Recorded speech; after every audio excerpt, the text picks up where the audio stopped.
Chapter 8:11. That kind of scene made the audience burst into another wave of jubilation. This time, the cheers were much more intense than before. Some people could not help but clench the clothes in front of their chests. Their eyes were filled with excitement. Because right now, they couldn't help but think of the same name, Spade Z. After the 2v2, it's time for the team battle. The shoutcaster adjusted the microphone. I believe the audience is just like me, anticipating someone's appearance. That's right, other than Chin Mo, there's another person who has dominated the esports scene this year. Spade Z, the FC King from Zone C, let's see what kind of excitement he will bring us today. The other person laughed. Brother, I know you're a fan of Spade Z, but this is a team battle. Don't forget that Grand Realm has sent out their strongest lineup. Even with Chin Mo and Spade Z, it won't be safe. There are still newbies in Supreme Alliance. This 5v5 will be a tough fight for them. I forgot about this prerequisite. The commentator slapped his forehead lightly. His partner analyzed the data. Besides, I believe Grand Realm has realized that even though no one has been able to escape from Chin Mo's 3000 knife cutting, in order to execute the 3000 knife cutting, the members can't be too weak. Otherwise, it would be difficult for Chin Mo no matter how good he is at fighting. Isn't there still Spade Z? One person isn't enough, there has to be at least two. Coco is fine, but as you can see, Coco's skills have deteriorated over the past year. This is a bottleneck that every professional player will face. Why did the club organize a newcomer competition before the start of the competition? It was because Fongyi noticed that the overall standard of the Supreme Alliance was declining and they needed fresh blood. It could only be said that Spade Z came at the wrong time. If he had appeared a year earlier, Coco would still be at his peak and this competition wouldn't have been so difficult. Look, Grand Realm has already made adjustments to their lineup in response to Supreme Alliance's problems. Yan Yixiao has always been a good strategist, so Supreme Alliance's response is crucial. Yan Yixiao stood up after hearing the shoutcaster's words. He glanced at the four people behind him. Let's go with the original plan. Grand Realm's members all had average looks, but their skills were obvious to all. Actually, it was simple. In this round, as long as they suppressed Almighty Chin and took a few more Supreme Alliance newbies' heads, Spade Z and the others could work together to deal with them. In terms of strategy, Grand Realm was not wrong. No matter which team faced the Supreme Alliance, as long as it was a team battle, they would look for Yao Yao and Feng Shang first. Honestly, those who hadn't followed Supreme Alliance's battles didn't recognize them at all. It was inevitable that there would be discussions. Newbie. AFC King like Spade Z. I don't think so, you heard what the shoutcaster said, they are just ordinary newbies. Using rookies for the team battle. Supreme Alliance probably had no choice but to use rookies for the team battle. The first match for the 1v1 was Beida and the 2v2 was the Fengyun duo. Come to think of it, this isn't Supreme Alliance's strongest lineup. Let's wait and see, as long as they don't drag us down. Feng Shang and Yao Yao heard the comments. In reality, it was normal. They had started out in the wilderness and weren't considered the best in Supreme Alliance. What the audience said could be considered objective. Shui Yao Yao had to face harsher words every day. Fat, ugly, and poor. Just when she had thought she would spend the rest of her life like this, that person had brought her out. She loved gaming and wanted to play more. It was because the people who were fighting alongside him were more important than the game itself. There had to be something in this world that could burn up all your blood and sweat. It wasn't just her. Feng Shang was the same. This battle. They had prepared for a long time.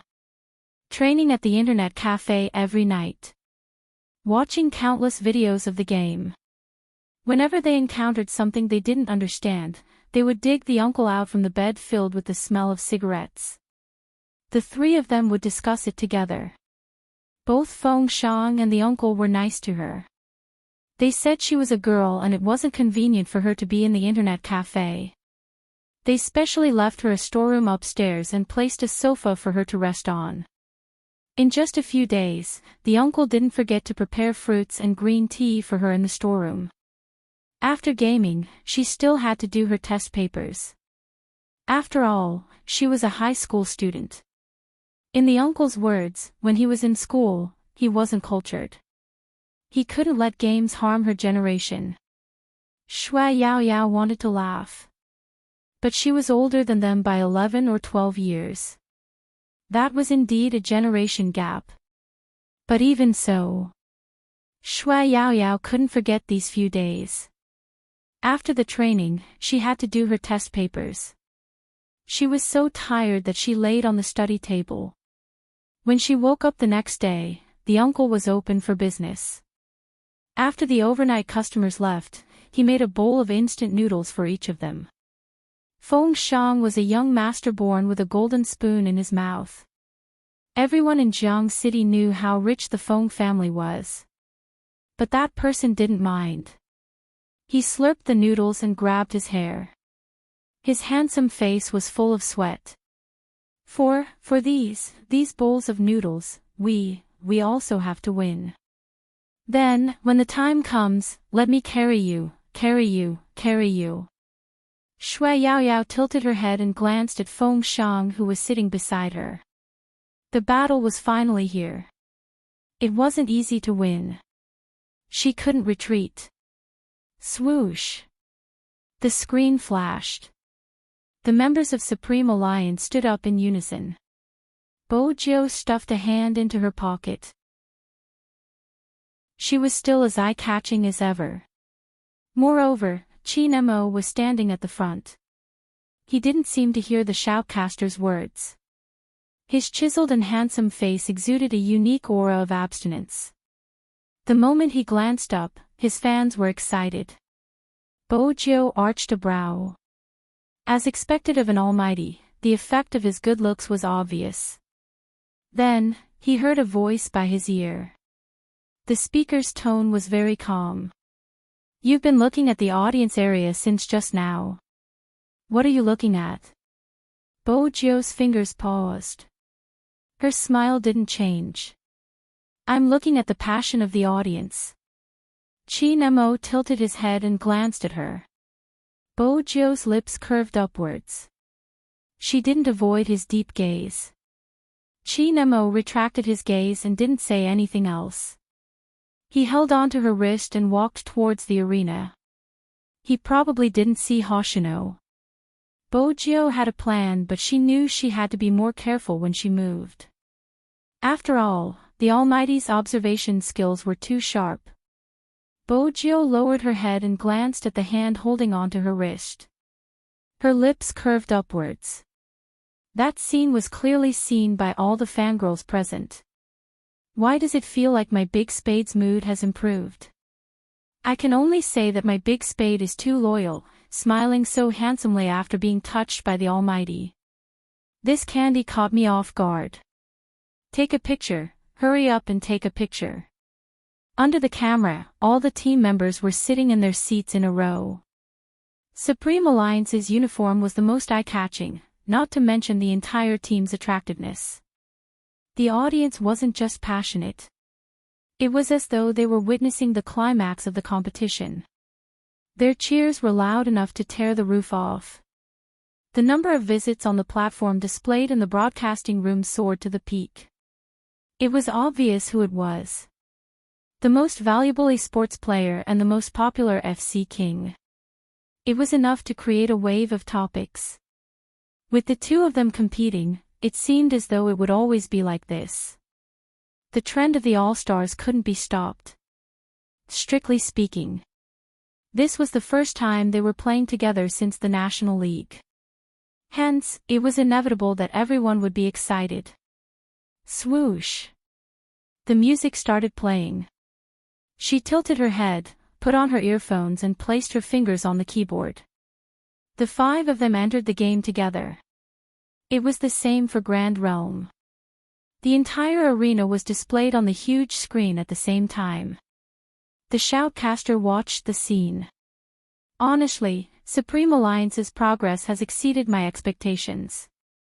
I'm sure everyone still remembers when they started the competition, someone predicted on their official Weibo that they wouldn't be able to make it to the National League. For such a team, their captain is missing, their fighting ability has declined, and now, they are eliminated in the semi-finals. Every single time, I felt that this was the team's limit. Who would have thought? The shoutcaster broke into a smile. This is the charm of esports. That's right, we won't know the winner until a real match. While they were talking, on the screen, the players' characters had already loaded up to 90%, and the details of each character's information were displayed. Spadesy chose the assassin. He can control the tempo as an assassin, it isn't a surprise. Wait a minute, Chin Mo didn't choose the team control. The other shoutcaster leaned towards the screen, his eyes widening. It really isn't the team control, why did he choose the assassin? The formation doesn't match. Perhaps it's to protect the newbies, choosing the assassin as a tank is fine. That could be said, but the National League wasn't an ordinary online game. It would be risky to choose such a character. Yan Yishao seemed to have expected this change. He wasn't shocked, instead, he lifted the corners of his lips. Someone from Grand Realm commented, Chin Mo must have found it troublesome, that's why he chose the assassin. It's good news for us. Keep quiet and focus, the competition is starting. The moment Yan Yishao finished his sentence, the countdown ended and everyone entered the arena. Grand Realm's members weren't as fast as Bojo. Looking at the game map, a silhouette dashed towards the wilderness. Wherever he went, the grass swayed. Honestly, the director had been following Spadesy at the start. After all, the FC King of Zone C was extremely popular online and the audience would definitely be interested in his maneuvering. But halfway through, he realized that if he didn't use the system's position, he wouldn't be able to catch up with that person's movement speed. Was he trying to tire himself out as a director by running around like that? He turned the camera, aiming at the well-trained Grand Realm. On the game map, the 5 in-game characters were clearly moving around adeptly.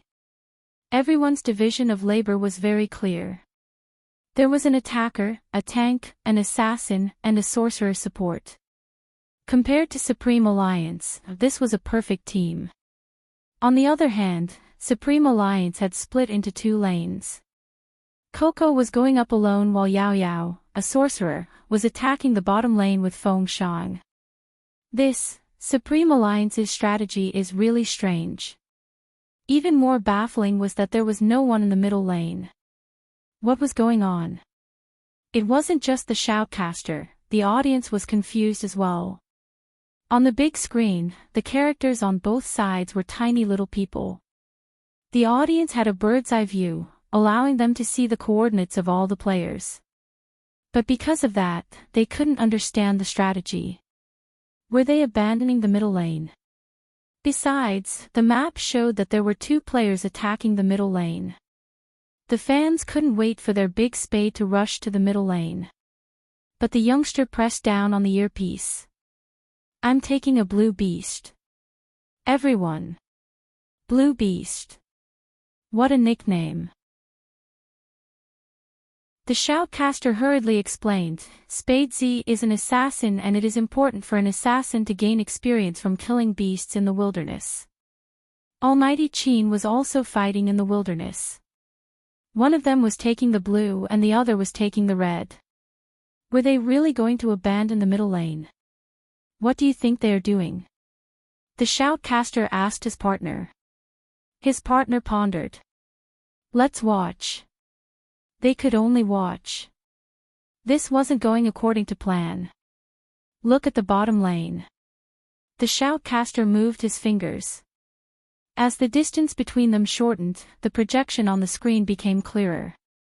Yan Yixiao attacked the bottom lane, leaping out from the wilderness and striking the sorcerer Shui Yaoyao was controlling.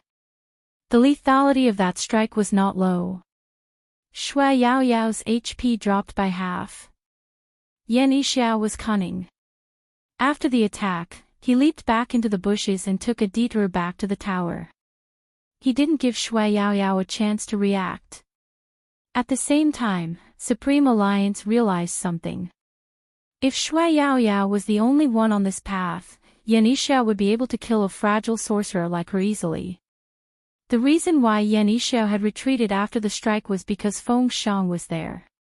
From another perspective, this was just the beginning. Yan Yixiao hadn't developed.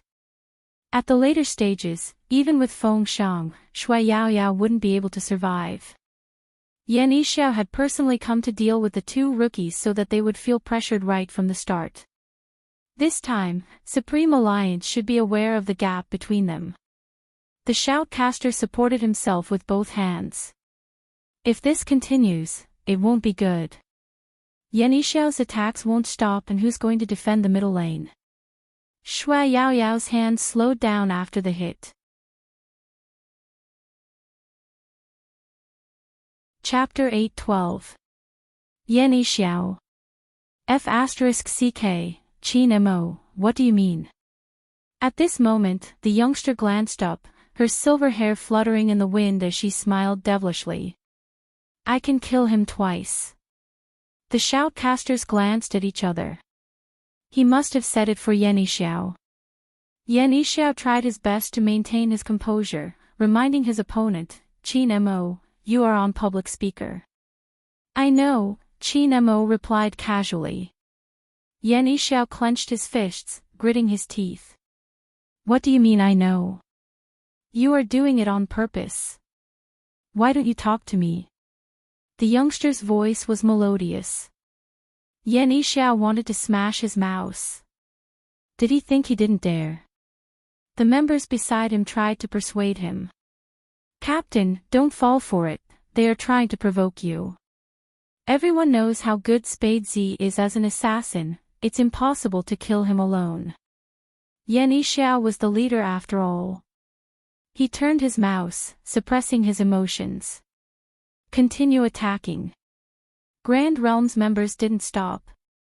But they had a question in their minds. Wasn't Qin Mo fighting in the jungle? How did he see their captain ambushing them? Unless he had been switching games while he was fighting. That pervert. Mid-lane. Attack. It was a private message from Grand Realm. It was obvious that Supreme Alliance had vacated this area, hence, they had to take it. However, just as they were about to enter the tower, Escapades cut over from behind, using his second skill to slow them down before launching an attack. It was despicable to attack them at the bottom of the tower. They were experts after all, retreating quickly. They didn't deal much damage. After leaving the tower, one of them fired a long-range cannon. It headed straight for Escapades. There was a loud bang. Amidst the sparks, the youngster tilted to the left.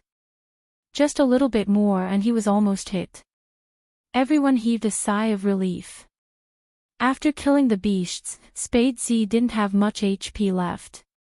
With this shot, he would definitely die. But it wasn't easy to catch Escapades in this state. Of course, the two of them wouldn't let go of such a good hunting opportunity. The characteristics of assassins in the early stages of the game were very obvious. They didn't have much attack power, and their HP was low. Moreover, Escapades didn't have much HP left, so it would be a shame if they didn't chase after him. Without hesitation, the two silhouettes plunged into the wild. In a team battle, there was only one thing that was consistent, and that was to fight with more people. There were two of them, and one of them was a tank. Killing an assassin with half HP would definitely not be a problem. However, there was one thing that the two of them had apparently forgotten. Since he was already at half HP, why did Escapades still run towards the wilderness instead of directly skimming over the defense tower? The thought of chasing down Spade Z took up a huge part of their minds. Just as he was about to catch up to Spade Z, he sped up to take the first blood. However, at this moment, a man suddenly jumped out from the bushes behind them. It was Mo. He was dressed in silver-white ancient clothes. He went straight for the main DPS and swept his long sword horizontally. Wherever the tip of his sword pointed, the brittle DPS who had 2/3 of his HP immediately dropped to critical health. When the other player reacted, his heart turned cold and he wanted to retreat. But Spade Z, who had been running forward, suddenly turned around. He plunged straight towards them. At this moment, Spade Z was like an assassin who had been enduring for a long time and had finally reached her breaking point. She had never intended to escape. This was the first reaction of the two players from Grand Realm. They had already realized that they had fallen into a trap they hadn't noticed. Spade Z had chosen to take a detour in the wilderness to lure them here. Because there was Mo, who was killing monsters in the wild. But the two of them hadn't communicated beforehand and didn't seem to have planned anything. But, damn it, it was a direct hit. This was the National League. No one would run around blindly. Hence, right from the start, Spade Z's escape route had been meticulous. For example, in this gap, the assassin Yan Yixiao was still dealing with Shui Yaoyao and Feng Xiang at the bottom lane while the others were on the top lane, unable to rush over. Spade Z's escape route had caused the two teams to be unable to reinforce each other. This was done intentionally by the other party. But Mo had sensed it too quickly. Without any prior discussion, he had set up an ambush in the bushes and done it silently. The player gritted his teeth and resisted with all his might. He was a tank, trying to buy time for his teammates. As an assassin, there was a tank blocking in front of him. Without a big move, he wouldn't be able to deal much damage. The player from Grand Realm wasn't wrong. They were both professionals after all. With his full HP, it wouldn't be a problem for him to block Mo. But just as he watched the other figure dart past him, heading straight for his teammate, he realized he hadn't been the one holding Mo back. Mo had been the one holding him back in the bushes. Spade Z had been the one holding him back. Spade Z had been the one holding him back. A swift kill. In the eyes of the audience, they were trembling with fear. The escaping player had just activated his escape skill, preparing to rush back to the tower. Just a little bit more. Just as everyone thought he was about to escape, there was a click. The youngster moved the mouse with her right hand, tapping rhythmically. She released her second skill, a blade-like shadow appearing above the opponent's head, slowing him down. Then, with a twist, she pierced the opponent's heart with a high damage. The audience watched the chase on the big screen. Everyone's mouths were agape, their facial expressions magnified and their eyes filled with shock. It was enough to show how exciting the scene was. The first thing they heard was the sound. It was a special effect from the game. It pierced through the heart. KO. Beside the assassin in black, the long-range attacker from Grand Realm collapsed with blood splattering everywhere. The screen was filled with flashes of light. The audience only saw two words: first HP. First kill. Another first kill. Spade Z's fans couldn't help but shout, Zone C, FC King. FC King, FC King. Even the shoutcasters wanted to laugh bitterly. Spade Z, ever since the competition started, he has always been the one to take the FC. Was Spade Z addicted to FC King's kills? Yan Yixiao had just ambushed their player. He immediately started his counterattack. Wait a minute, it's not over, don't forget about Mo. This time, Spade Z's FC King was mainly due to Mo. Mo's maneuvers were perfect to describe Mo's movements. His style was obviously different from the youngsters. His precise attacks, his chiseled handsome face, and his cold aura didn't seem like he was playing a game. Instead, he seemed to be commanding the world. The director cut to Qin Mo's location swiftly. The tank player from Grand Realm was smart, knowing that the two of them weren't that simple.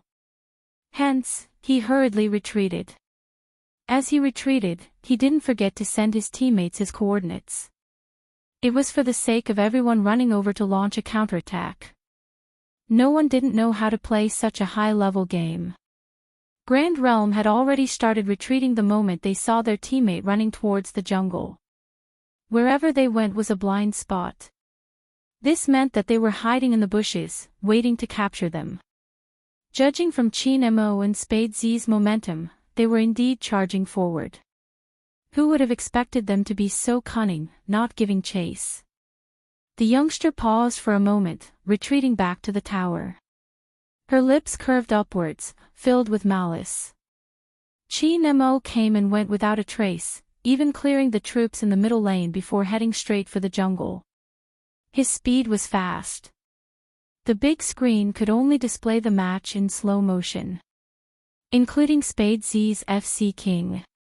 Without a specific camera to break down the action, the audience really wouldn't know how the other party died. But this time, Escapades' fans were worried that their idols would fall for each other's photos. They didn't expect both Almighty Qin and Escapades to have such strong chemistry and judgment. F***CK. Yan Yixiao was frustrated that he missed. The first kill was crucial to the rhythm of the match. He couldn't allow Supreme Alliance to take the lead. Yan Yixiao changed his mind, gliding over the bushes, heading straight for the rookie at the bottom lane. This time, after killing the beasts, he swung his bat at Shui Yaoyao's head.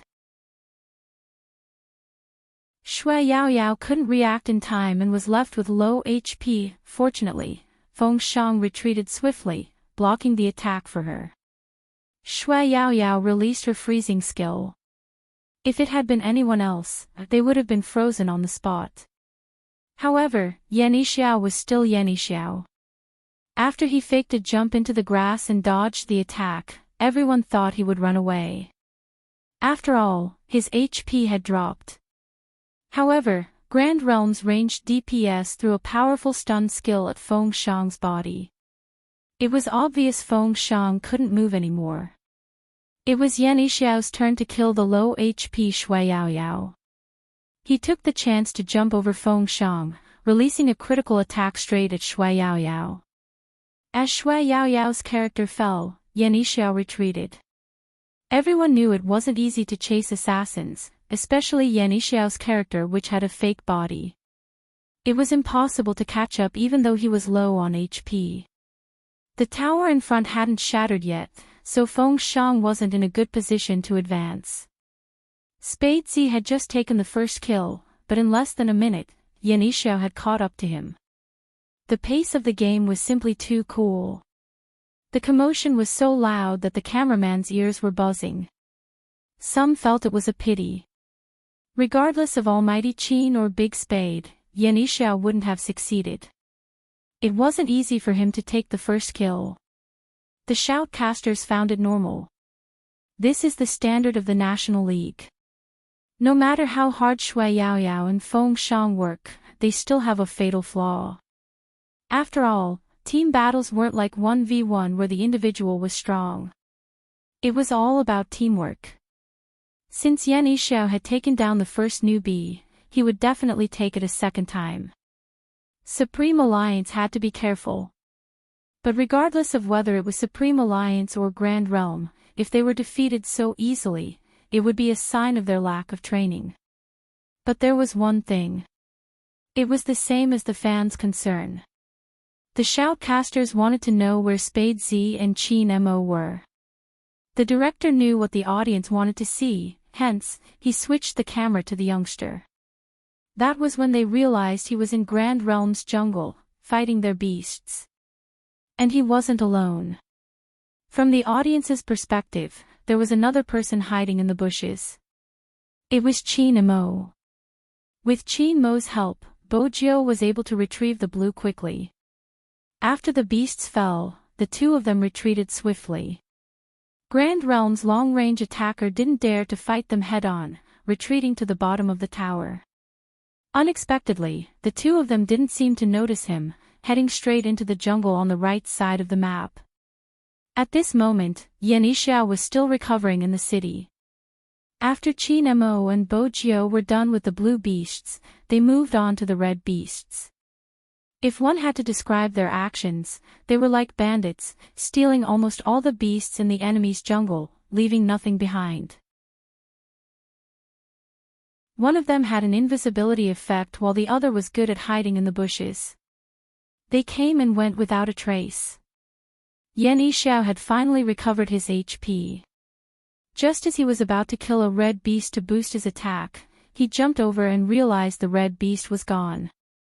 It wasn't just the red beast, the other beasts were gone as well. Yan Yixiao sent his teammates a message. "I'm fighting in the jungle." His teammates acknowledged. "We left them for Captain." In order for an assassin to become stronger in the later stages, they had to fight beasts in the early stages. Regardless of whether it was a high-level or low-level game, it was a basic strategy. Otherwise, they wouldn't be able to fight in the later stages. When Yan Yixiao saw the message, he stilled. "You didn't fight." "We didn't," his teammates replied innocently. Yan Yixiao paused, gritting his teeth. Spade Z, Qin Mo. F** King Shameless. He had come to their side to steal beasts. Wasn't he afraid of being caught? The youngster wasn't afraid. After hearing Yan Yixiao's voice, Bo Jiu killed the blue bird on the left side. She wasn't invisible at this moment and could be seen on the map. Yan Yixiao felt that he couldn't use banditry against the youngster anymore. He had only killed one of them. Spade Z had taken drastic measures against him. Yan Yixiao took a deep breath. But right at this moment, the youngster broke into a smile, tilting her head towards the headphones. Her lips parted as she spoke lazily, "Captain Yan, I'll be taking all the beasts on your side. As an assassin, my motto is to take all the beasts and leave them with nothing. Thank you for your generosity." Pfft. The shoutcaster, who had wanted to take advantage of the time difference to take a sip of water, spat it out.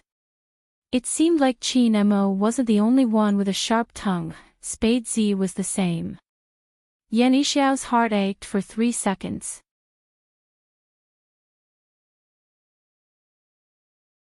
Chapter 8:13. Many wanted to know Yan Yixiao's thoughts. Even the members of Grand Realm glanced at each other, not daring to make a sound. After all, with the captain's current state, he would lose his mind if he said another word. "Hey, what's going on? Even the beasts are gone." The shoutcaster wasn't the one who had spoken, but Xiao Sanpang, who had walked over from the safety tunnel. He was still dressed in an eye-catching battle uniform, his eyes sweeping the battle situation on the screen. 1v1 and he's not doing his best. It seems like little Spade isn't as handsome as Brother Pang. Not to mention how eye-catching Xiao Sanpang's figure was, even the people standing beside him were tall and outstanding, especially Beauty Luo's face. They immediately caused a commotion among the audience. "It's Xiangnan. Xiangnan is here too. F***CK, it's the champion team. My almighty Xiao is so handsome." Xiao Jing stood at the front of the team, exuding an aura of authority. Even his side profile was chiseled. It was hard not to notice such a person. At this moment, everyone couldn't help but turn around and look at the incomparably eye-catching team. The director noticed the problem and immediately changed the image to a close-up of Xiangnan's team. Although it was only for a second, in such a big competition, it was already very impressive to be able to take up a second of screen. The shoutcaster noticed it as well. "I never expected Xiangnan to be here." "That's not surprising, they should have just finished their match." "I never expected them to be so quick." As expected, any team that meets Xiangnan is doomed. Yes, but it isn't common for Xiangnan to be out in full force. What do you think they are here for? They are obviously here to watch Qin Mo. In all these years, no other member has been as good as Xiangnan's Captain Xiao. The conversation stirred another wave of excitement. Grand Realm glanced up, lowering his voice. Captain, it's Xiangnan. Yan Yixiao didn't stop moving. Xiangnan. Let's show Zhao Sanpang our skills. He had been praising himself in the Alliance group chat all day long, only the heavens knew how much he wanted to slap Qin Mo's face. Little Yan's monster must have been stolen.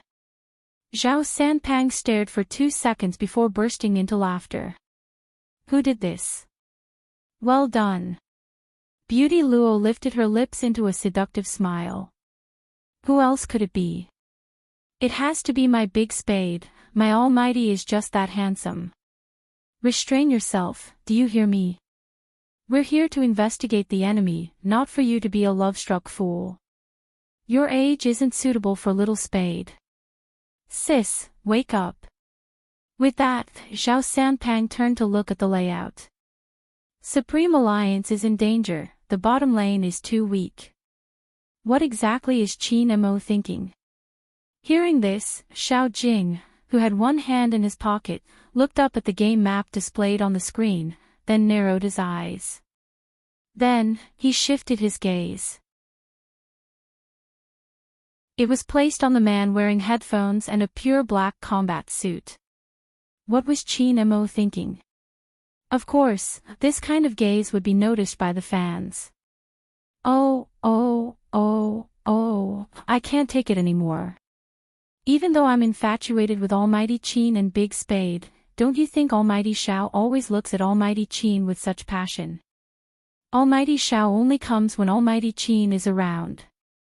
A love-hate relationship, it's so cool.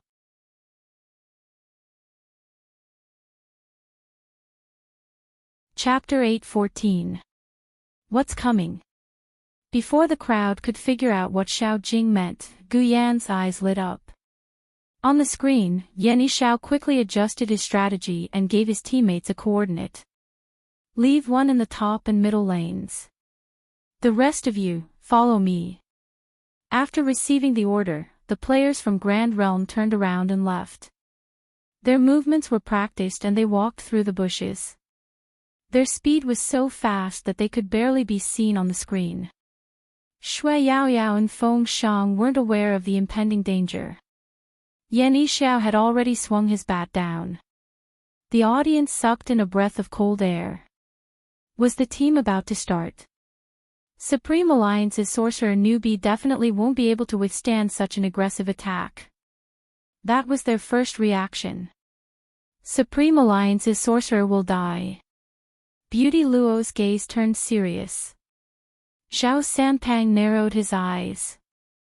It seems like Little Yan has noticed Supreme Alliance's weakness. Such a premeditated attack definitely wasn't done on a whim. The sorcerer added a crowd control and the long-range attacker used a stunning move. Feng Shang and Shui Yaoyao were pinned to the ground. Since Yan Yixiao had no more beasts to kill, he decided to go for the kill. 3 against 2. 2 against 2 newbies. Shui Yaoyao and Feng Shang were being beaten up. It's too late. Beauty Luo frowned, glancing at the screen. As expected, even though Shui Yaoyao wasn't killed immediately, she died after using the freezing skill. She hadn't even used her big move. The good thing was that the skill had been cast quite well. It had directly frozen the 3 opponents outside the tower. It bought some time for the unconscious Feng Shang. But the danger was that Feng Shang didn't have much HP left. Supreme Alliance might lose 2 lives this time. The audience's hearts were in their throats. In the game, every second passed extremely slowly. Was Supreme Alliance really going to be finished? 2 lives were lost in an instant. How were they going to turn the tables? But at this moment, a dagger hung over the heads of the 3 members of Grand Realm. This was The audience's eyes lit up instantly. There was no mistake. That was Spade Z's mark. When the mark appeared, it meant that Spade Z was nearby. As expected, people saw the three frozen people being slowed down by a series of attacks. Then, Spade Z appeared, unleashing a skill straight at the enemy's long-range shooter. With an explosive attack, it wasn't a problem to take down a HP in 2 to 3 seconds. Even if the other party was an expert, he could only take a beating if he was frozen. When he said these words, it was only a matter of a moment. Yan Yixiao swiftly retaliated, wanting to hit Spade Z with his bat. Who knew that this person would be so hard to catch?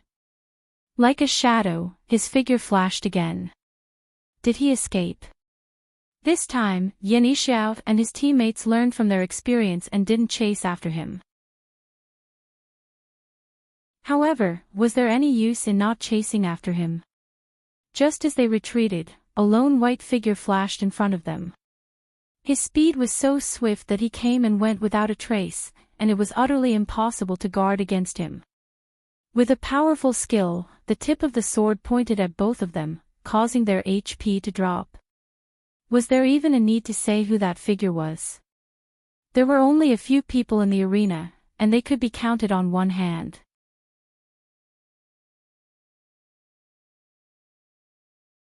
Chapter 8:15. On Grand Realm's side, they had never thought of fighting Qin Mo alone. But this time, they couldn't help it. The sound of sword energy filled the air. The sorcerer from Grand Realm wasn't at full HP, so he was in critical condition in one move. Yan Yixiao had wanted to cover for him. But how? Spade Z appeared at this moment, giving him a big move, forcing him to return to the tower. The two of them were clearly doing it on purpose. KO. When the music started playing, Qin Mo's assassin jumped back.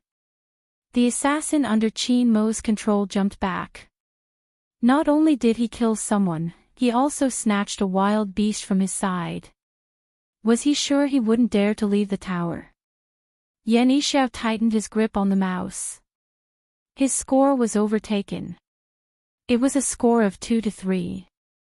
This round of killing, Yan Yixiao hadn't managed to gain any advantage.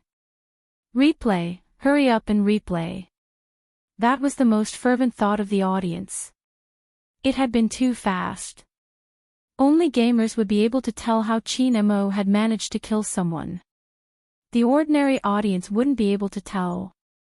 Beauty Luo narrowed her eyes and turned towards Xiao Jing. Captain, are you referring to Qin Mo when you say he's here? What else can I do? Xiao Jing asked calmly. Xiao Sanpang interrupted. We thought you were referring to Little Yen, but Qin Mo's move is too shameless, he even took out one of his beasts. If I were Little Yen, I wouldn't be able to tolerate him. What can I do? Leave the tower. Beauty Luo rolled her eyes. Don't forget, my big spade is still there. Xiao Sanpang was also looking at the layout of the game, still finding it shameless. One of them is a jungler while the other is guarding. Isn't that a little too shameless? Why does Little Spade steal Qin Mo's jungler like a loyal puppy?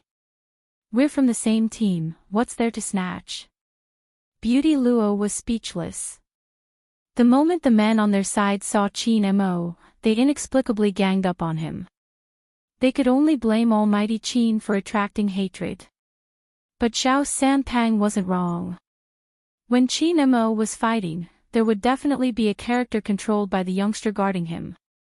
Even though he was filled with murderous intent, it was a stark contrast. It was indeed a loyal dog.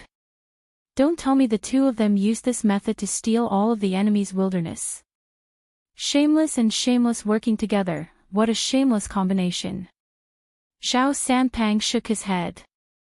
I told you to bring Little Spade over as soon as possible, but you wouldn't listen.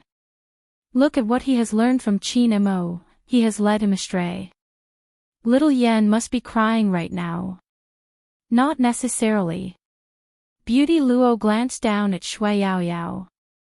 For a team battle, a sorcerer dying twice isn't good news. Supreme Alliance might be at a disadvantage in the later stages of the team battle. I hope she can regain her composure and realize that this is the National League. It was obvious who Beauty Luo was referring to. Supreme Alliance lost 2 lives. They were all Shui Yaoyao. Normally, even pro players would be sweating at this moment. Shui Yaoyao was no exception, but the brightness in her eyes didn't diminish. Beauty Luo stilled before breaking into a smile. Supreme Alliance looks impressive this year.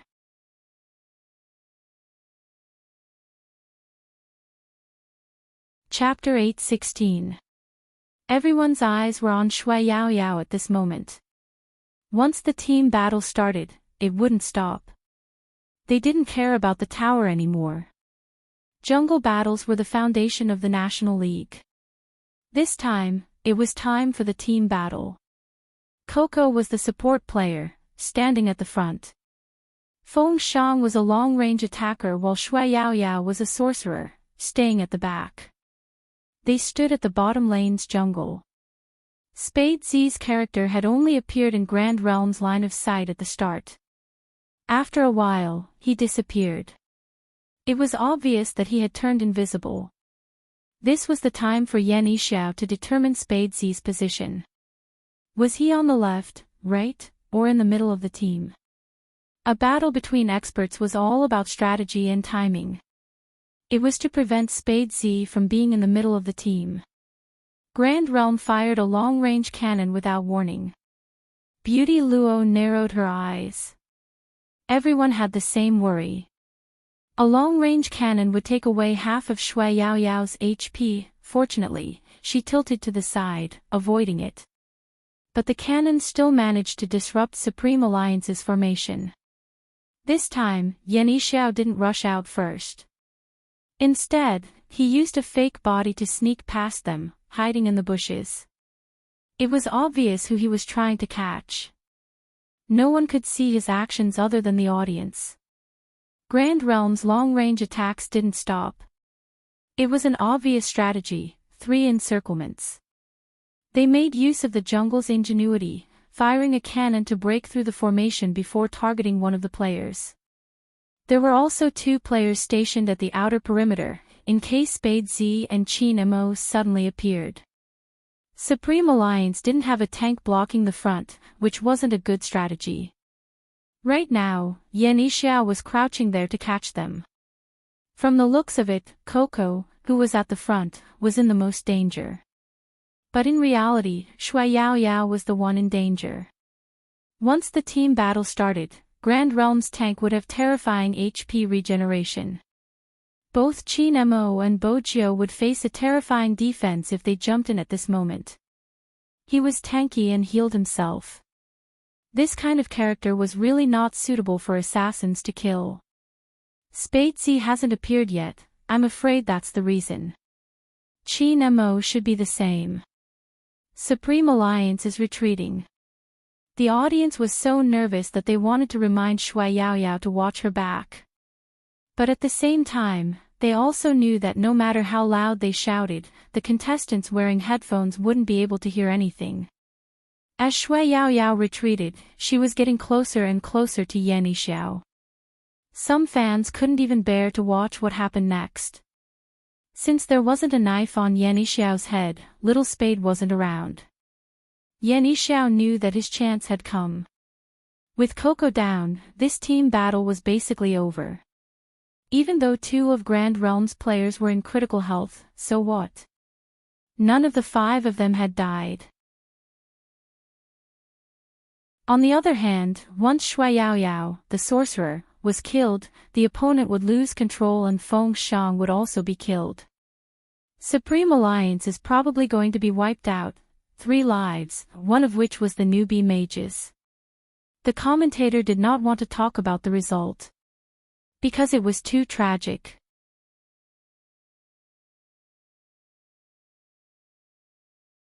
Chapter 8:17. Everyone watched as the rod was about to land on Shui Yaoyao's head. Their hearts clenched. But at this moment, Shui Yaoyao's freezing technique froze Yan Yixiao in midair. Yan Yixiao's character was still holding the long rod. He was frozen in place. The next moment, an icy rain fell. Rather than saying it was rain, it was more like ice blades. The formation they formed was extremely lethal. Everyone, including Grand Realm, hadn't expected Shui Yaoyao to use this move. Wasn't she a newbie? How would a newbie know there was someone in the bushes? That was a beautiful big move. There weren't many people that could win Beauty Luo's praise. Xiao Sanpang arched a brow. A beautiful coincidence. Beauty Luo glanced at him. Don't underestimate us women, you guys aren't the only ones good at strategic analysis, girls can do it too. Or are you bored and want to be tortured by me? Xiao Sanpang didn't understand. They were clearly teammates, weren't they? She was so beautiful, wasn't she? Why did she always want to fight and kill? Luoluo's fans definitely didn't know her big sister side, it was too scary. But if it wasn't a coincidence, then Supreme Alliance's newbie sorcerer would definitely be amazing. Everyone knew that as a sorcerer, they had to be meticulous in their calculations and sharp senses. It was important to use the right technique to control the opponent at the right time. Just like now. That rookie mage's freeze spell and ice rain spell couldn't be faster or slower by a second. If it was too fast, it wouldn't be able to freeze Yan Yixiao. If it was too slow, Yan Yixiao would kill him before he could use his big move. He hadn't expected her to have such a move. In reality, Shui Yaoyao wasn't as calm as she looked on the surface. Her right hand that was holding the mouse was sweaty, and she couldn't help but lick her lips nervously when she was typing. After being beaten twice, she more or less noticed Yan Yixiao's habits. She had specially kept the formation to prevent him from catching her. She hadn't expected it to come in handy.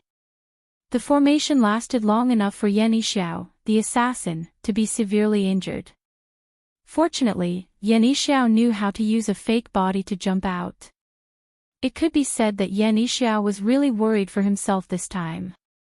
However, there was one thing that he did not expect at all. The moment he jumped out of the spirit array, a figure appeared in front of him. A silhouette swept past him from his right. He didn't even use his ultimate skill. With a sweep of his sword, Yan Yixiao was unable to escape. The sound effect started playing. KO. Yan Yixiao really wanted to smash his mouse. Qin Imo. Was he purposely here to collect heads? Ah. Of all times, he had chosen this moment to appear. However, it was not over yet. The audience only saw the figure, like a sharp sword, directly sweeping towards the other three people.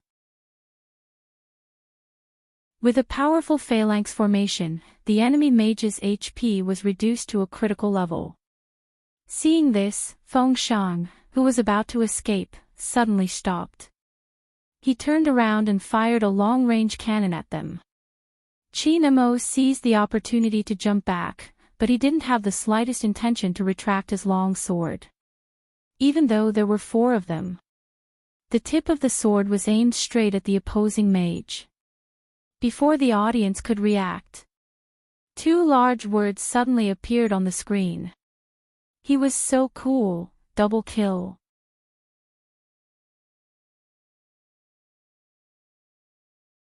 Chapter 8:18. At this moment, Yan Yixiao wasn't the only one gripping his mouse tightly. Even Xiao Jing, who was standing in the middle of the crowd, narrowed his eyes. Everyone knew that once Qin Imo started killing, he wouldn't stop. His 3,000 knife cutting wasn't just for show. If they didn't disrupt his rhythm now. If he was allowed to kill enough people, then even if the 3 members of Grand Realm worked together, they wouldn't be able to stop him. That was Qin Imo. A presence that all experts feared. But Grand Realm wasn't a pushover. Especially when there was a tank on the other side. With a big move, he gave Qin Mo a close-range damage. Grand Realm's men saw the opportunity and wanted to outflank him. But he had already used his big move. But the person in front of them was gone. On the screen, Qin Mo's right hand moved, the mouse moving the keyboard as he leaped out of the crowd and into the bushes. Grand Realm knew where he was. They were about to surround him. But his symbol appeared above his head. That was Escapades. Where was he? Grand Realm's tank was still searching. Instinctively, he wanted to turn back. But there was no sign of him. He hadn't appeared. He wasn't in the bushes either. Where exactly was he?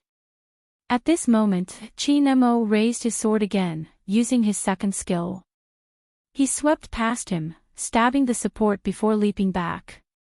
Grand Realm's hand speed wasn't slow, but compared to Qin Mo, they were slightly slower. They couldn't catch him at all. Moreover, they didn't have their sorcerer or assassin, they couldn't control Qin Mo. What was more frightening was the dagger hovering above their heads. Escapades still hadn't appeared. Was he doing this on purpose? Where exactly is he? Grand Realm's long-range shooter felt his scalp go numb. He didn't dare to leave the team because the moment he did, Escapades would be able to kill him instantly. Retreat. Yan Yixiao wasn't willing, but he had to give the order. But how could she allow them to retreat so easily? She watched as they took a step forward, using her second skill to slow them down. With a twist, she appeared beside the support, her explosive attack leaving him in a critical state. Grand Realm's main focus was on the long-range archer. Moreover, the support was more durable. Even if Escapades appeared, he wouldn't be able to kill him in a second. Bojiu alone wasn't enough to take down an assistant. However, the people from Grand Realm had forgotten. Even if Qin Mo was at critical health, he could still turn the tide in the team battle. Besides, he had Bojiu by his side. I waited for the skill to recover, and a second later, I dashed forward. The electric formation slowed me down, and I jumped back. 3 consecutive breaks. But when this line of words appeared on the big screen, the screams from the scene could almost tear the entire roof off. Yan Yixiao loosened his grip on the mouse. He had finally revived, but he had lost the best opportunity to fight. He still couldn't stop him. Qin Mo. If it was before. Make use of this tactic. No matter how powerful Qin Mo was, he wouldn't charge in like that. Firstly, it was because he was playing team control. Secondly, he couldn't take the risk. If he died, it wouldn't just be a blow to Supreme Alliance's tactics, it would also be a psychological blow. But now, he didn't hesitate at all. It was as if this was the real him. Wherever the tip of the sword pointed, not a single trace was left. Was it because of that person's cooperation?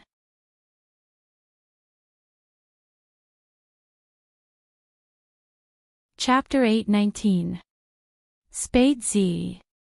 He didn't just bring Supreme Alliance an assassin that could launch sneak attacks.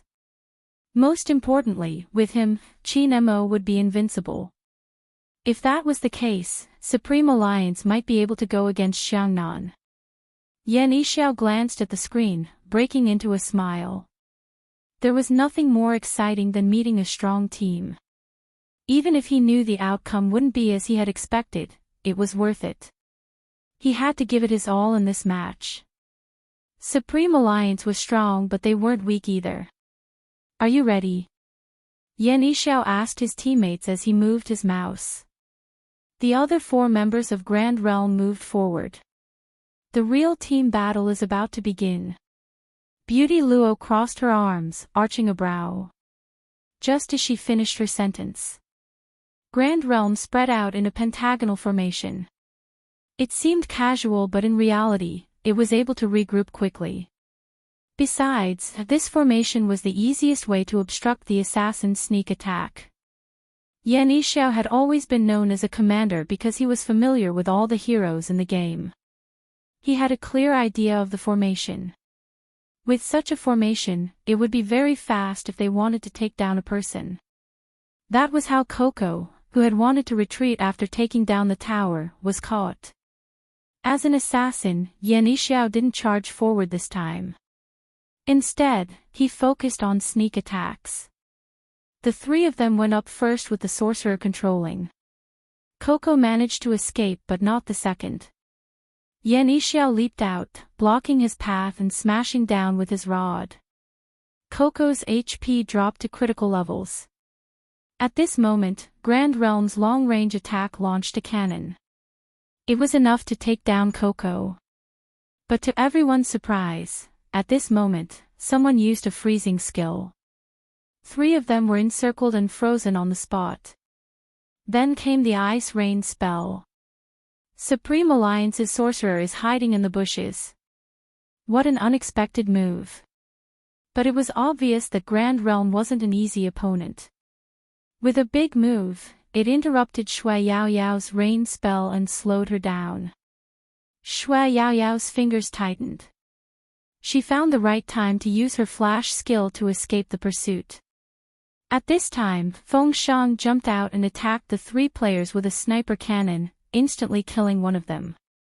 At first, they thought Supreme Alliance was in a good position. After all, they were the first to kill in the team battle. But no one noticed. At this moment, Yan Yixiao moved in front of Shui Yaoyao and swung his club at her as she tried to return to the city. KO. A screen on Supreme Alliance's side turned gray. This was not as simple as losing a life. But if Shui Yaoyao died, the team battle would go from a 5v5 to a 4v5. Even Feng Shang had killed one person. His cannon had even left two of them with critical HP. But this kind of exchange was not worth it.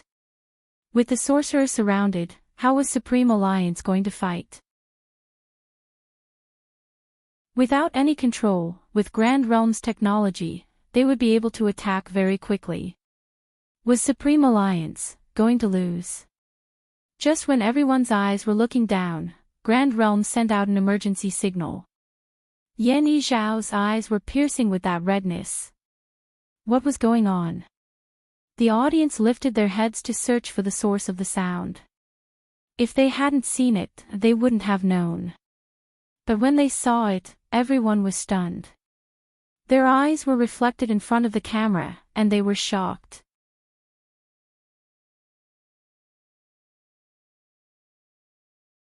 Chapter 820. Spade Z, who shouldn't have appeared anywhere. The young man must have swept over from the bottom lane, with a wave of sieging soldiers behind him. Everyone's attention was on the team battle and Bojio's character had an invisibility skill. So no one could see Spade Z approaching the city. Just at that moment, Spade Z appeared on the screen. The danger signal from the city made everyone feel threatened. Not to mention that in the very next second, the danger signal was sent out. Qin Mo, dressed in white, had already rushed in with his sword. Both of them possessed extraordinary lethality. The city wouldn't be able to hold on for long under the combined attacks. Yan Yixiao's scalp was numb. He quickly typed on the keyboard, sweat forming on his forehead. All he wanted was to run back as fast as possible. At this time, they really couldn't care less about the team battle. The city was destroyed. This also meant that the entire game would end. Zhao Sanpang, who was watching from outside the arena, opened his mouth wide enough to stuff his fist in. F***CK, F***CK, that's shameless. Captain, did you see that? Qin Mo had teamed up with Little Spade to steal the city. What happened to the team battle? Little Yen is really going to die of anger this time. Xiao Jing didn't speak. He just looked at the two figures on the screen and his eyes darkened. Strange. Why isn't the captain saying anything? Shouldn't he be discussing the theft of the city with him now? He waited for about a second. Xiao Jing retracted his gaze and said, Qin Mo's 3000 knife cutting isn't out yet. What does that mean?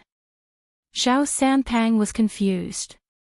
At this moment, Yanxiao's character reached the edge of the city.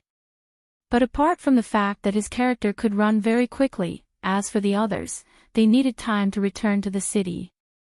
However, the battered city could not wait that long. Moreover, Qin Mo was standing in front of him. The moment Yanxiao used his fake jump, he leaped over Qin Mo and his bat landed on Spade Z, destroying the city. Debris fell. Everyone stopped moving. The tapping sound of the keyboard fell into silence. The word failure swept across all 5 of Grand Realm's computers. The screen went dark. Immediately after, it was the cheers from Supreme Alliance. Lin Feng was the first to jump up. That wasn't all, he even hugged Yun Hu beside him. At this time, there was nothing extra. We won, we won. Lin Feng's voice rang in their ears. Yun Hu pressed his back with one hand, his gaze bright. Yes, we won. Shui Yao Yao was stunned. She couldn't believe it. Her first reaction was to look at Feng Shang, who was sitting next to her. After the face was stunned for a moment, it immediately bloomed into a bright smile, as if saying, Yao Yao, look, we won. No victory was by chance. If it wasn't for Shui Yao Yao's ultimate that hit the bullseye and slowed down Grand Realm's team members, they would have died. If it wasn't for Feng Shang's timely long-range cannon, if it wasn't for Coco's support. That way, they wouldn't have been able to steal the city so quickly. All his efforts were not wasted. Those days of eating instant noodles and writing advanced mathematics questions. Those who saw Feng Shang lying in front of the computer, so tired that he closed his eyes, still holding the mouse in his hand.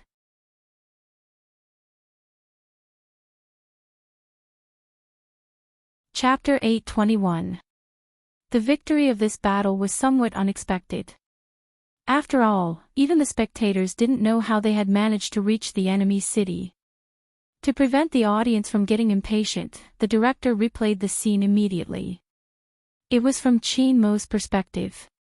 When everything was slowed down, the audience realized that Qin Mo appeared in a flash. Yanxiao, who had been focused on his surroundings, had forgotten how fast Qin Mo's movements were and how hard it was to catch him. That wasn't all, the changing of the map was a blur. Even when Qin Mo was stealing the city, he didn't forget to look at the team battle behind him. If you want to steal a city, then steal a city. Why does Almighty Qin have to switch the game map back and forth? It's making my eyes dizzy, a girl nagged. She didn't expect that the person sitting next to her would answer her. His voice was very pleasant to hear, that's calculating the time difference. Calculating the time difference. The girl searched for the source of the voice, but he had already stood up, standing against the light. His face was clear and handsome, clearly not an ordinary passerby. The most important factor in the success of the attack is the time difference. At this moment, the girl was in a daze, watching as he turned to leave. 3 seconds later, she snapped out of her daze, tugging at her friend. Hey, I think I saw Almighty Hoshi, he was sitting beside me just now. Her friend shot her a "you're dreaming" look, patting her shoulder with his left hand. Did you forget to take your medicine today? Is Almighty Hoshi someone you can see so easily? He was even sitting beside you. Sis, seriously, hallucinations are an illness, you have to treat it. The girl was anxious. I really saw him. Sis, that isn't important, what's important is that our big spade won. Working together with Almighty Qin, they are invincible. Her friend propped his chin up, his eyes shining. The attack was so cool. The entire stadium was filled with cheers. Zhao Sanpang was the only one who asked Xiao Jing persistently, Captain, what exactly did you mean by that? It means that Yan Yixiao wasn't able to force Qin Mo to reveal his true abilities, Beauty Luo spoke up for Xiao Jing.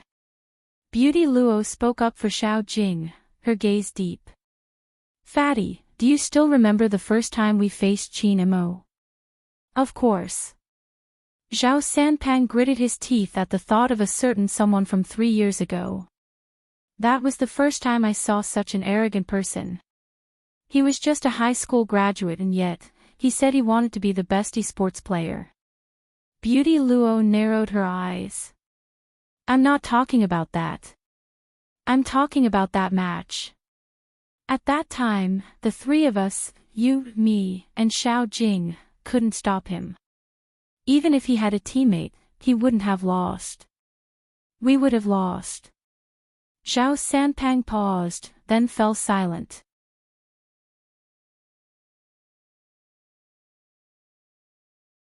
Chapter 822. Zhao Sanpang was silent for a few seconds after hearing Beauty Luo's words. Xiao Jing glanced over, his voice calm. Even if Qin Mo didn't use the 3000 knife cutting, it doesn't mean Yan Yixiao didn't force him to use his true abilities. There is another possibility. With this, he paused, glancing up.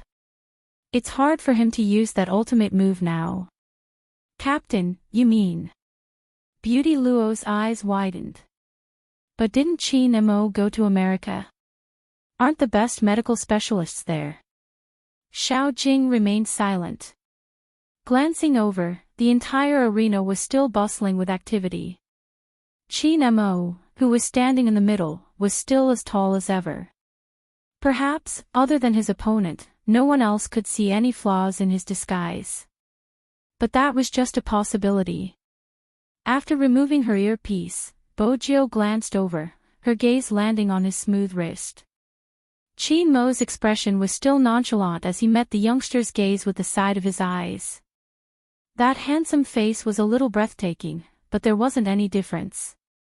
Bojiu arched a brow. Was she wrong? Qin Mo didn't give her time to think, reaching out and pulling her forward. He lowered his voice. Wait for me in the car, there are some things we need to discuss. The commotion continued but the person was extremely close. He was so close that even though there were many people around, Bojiu couldn't bear to part with him because of his melodious voice. She really wanted to ask the Almighty how he would react if she knocked him unconscious and brought him away. He would probably give her a look when he woke up, allowing her to understand. But that was just a thought. Bojiu knew it wouldn't be easy to bring the Almighty away. If it was after the National League, she might have thought of using a devious method, but that would have to be when the Almighty wasn't looking. But now, something had to be done in advance. 5 minutes. Bojiu's gaze landed on the countdown timer. Then she shifted her gaze back.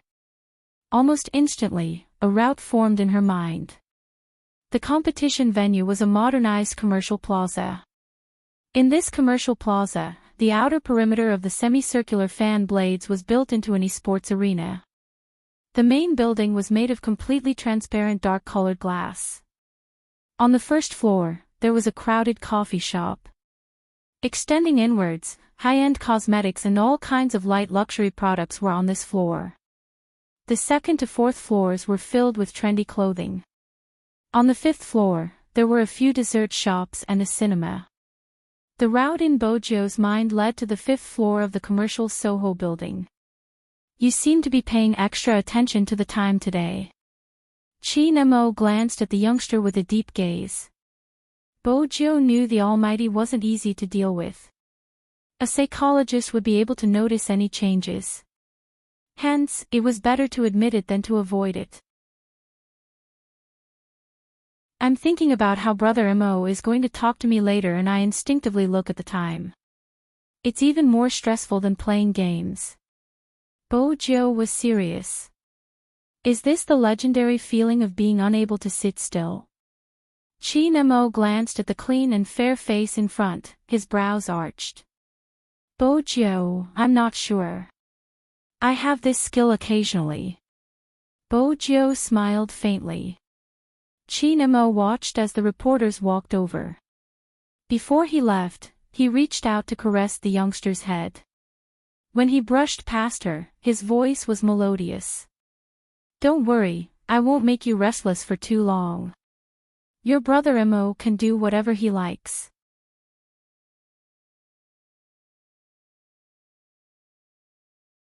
Chapter 823. At this moment, the other members walked over. Chinemo retracted his hand, his expression calm. Everyone from Supreme Alliance was going to be interviewed. Some were joined together, and some were separated. Bojo knew it was an opportunity. She glanced to the left. While the Almighty was busy with his exclusive interview and the crowd was in chaos, she retreated while pulling the zipper down. She glanced at the interview and placed the eye-catching jacket on the chair Lin Feng had been sitting on. She casually reached for the cameraman's hooded uniform that was still adjusting the camera. With a twist of her wrist, the uniform landed on her shoulders. She lowered her head and extended her sleeves, pressing down on the brim of the cap with one hand before heading towards the backstage. At this moment, everyone's attention was focused on the interview. None of them noticed her actions. After all, it was as if she had done those actions countless times. The Real Z could use anything at hand as a disguise. This was also the reason why it was so difficult for the police to catch her in the Fifth Avenue. The most difficult part was how to escape from the crowd. After all, Bojo's silver hair was too eye-catching. Even with the uniform as a cover, there was no guarantee that she wouldn't be recognized. Hence, it was a risky move. Bojo tried her best to relax. She hadn't done such things for a long time, but her disguise skills hadn't deteriorated. While she blended in, she lowered her face and reached for her phone with her left hand. She tilted her head in a practiced manner. "Where is the thing I want?" The moment Bojo made her move, Hoshino stood at the spot with the best view. He had a Bluetooth earpiece in his left ear, his features as clear as a painting. "Walk another 100 meters and there will be an air vent on your left. Once you enter, there will be a washroom 300 meters away. It's the men's washroom. There's a package under the second sink on the first row." "All right." Bojo didn't waste her time. She kept her phone and walked away, fitting the mood of the nerds who had just finished watching an esports competition. The people around them were still talking about the game that had just happened. The number of times Bojo heard her ID wasn't small. She pressed the brim of her cap down. "I never expected Supreme Alliance to be so good this year. Of course, don't forget Spade Z is in there." "Boss, do you think Spade Z is the one we played with previously?" "Nonsense. If it wasn't him, who else could it be? When you go to number 1 middle school in the future, make sure you don't hurt our allies' hands, understand?" Bojo lifted her lids. It wasn't until she looked that she realized he was the troublemaker from the neighboring school. That underling was still listening to the scolding next to him. "No way, boss. Since ancient times, our number 2 middle school and no 1 middle school have always been incompatible like fire and water. What if we get into a fight and they mistake us for someone else? How could you not recognize his face?" The troublemaker finally said something reliable. The underling thought about it and felt that it was indeed a good choice. After all, he was so outstanding. Wait a minute. The person who looked at him just now. Boss. The underling anxiously tugged at the troublesome guy's school uniform. The troublemaker immediately looked back. "What's wrong? Is there a beauty?" Where? She's not a beauty. Actually, I'm still hesitating whether I've recognized the wrong person. After all, the most handsome guy in number 1 middle school shouldn't be wearing that kind of clothes. The unruly kid glared at him. "If you're not a beauty, why did you call me?" The lackey shrank back. "Nothing.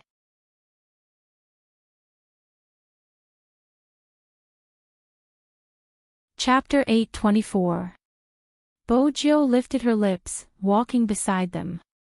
After less than 7 seconds, she followed the path Hoshino had given her, heading towards the air vent at the side. The underling wanted to follow but his boss pulled him back. He was pulled back by his boss. "I say, did you just join us? You don't know anything yet. Don't run around. If you get lost, we'll have to look for you. Do you want to eat fries? Hurry up and give us some money. We can even find an excuse to date a beauty." It was no wonder their boss couldn't find a girlfriend. Who would go for fries with a girl? Now, they would all go to Hoshino. No matter how worried this little brother is about that figure, it's of no use. Basically, they were dragged along. If there was anything good about their boss, it would be that he was too Chinibu. He took care of his brothers very well. He didn't even have a chance to follow a suspicious person. Bojo continued moving quickly. 2 out of the 5 minutes had passed. There were less than 3 minutes left. The Supreme Alliance members would realize she hadn't gone for an exclusive interview. Hence, she had to disguise herself well. The washroom that Hoshino had mentioned wasn't usually frequented, but it was different today. After the esports competition, the washrooms at the main venue were full. Hence, a group of people naturally found this washroom.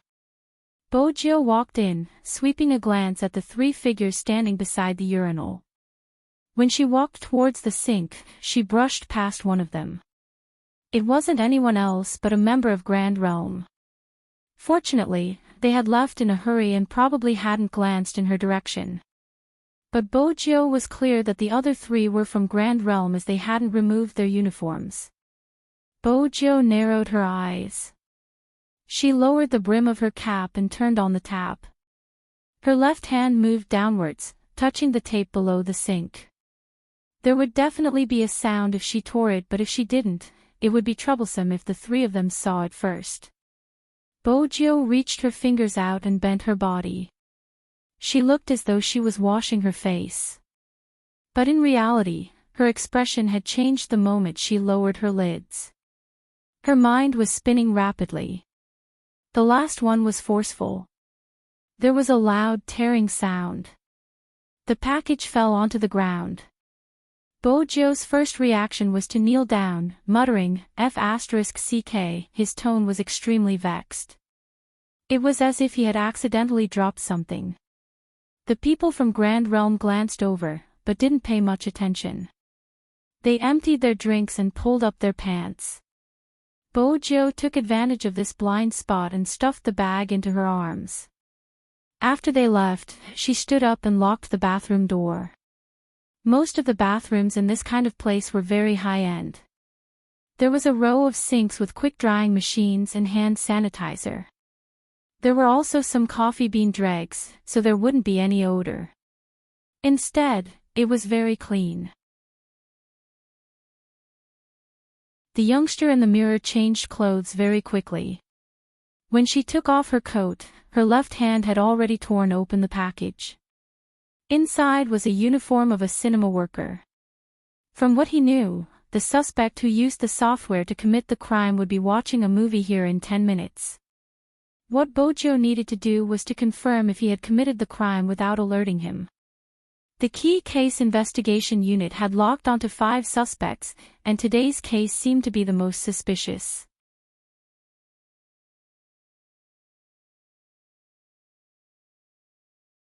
Chapter 825. Bojo lifted her lids and looked at herself in the mirror.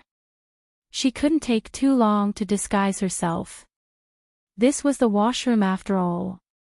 Even if she had hung the cleaning sign on the doorknob when she came in, it was inevitable that someone would knock on the door anxiously.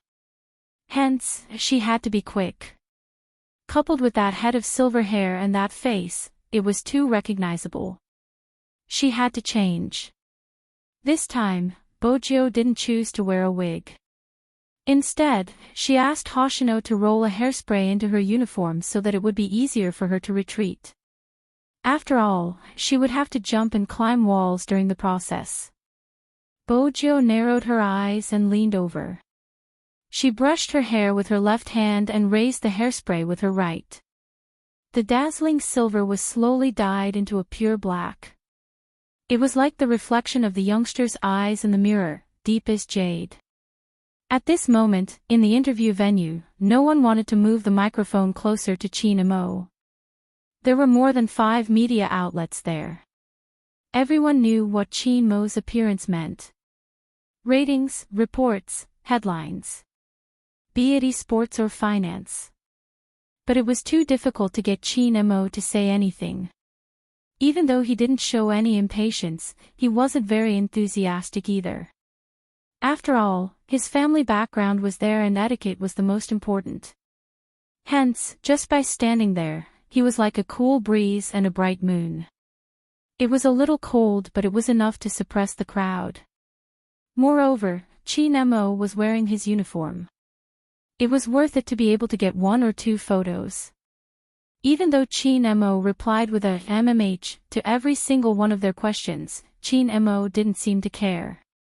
The media admitted their defeat.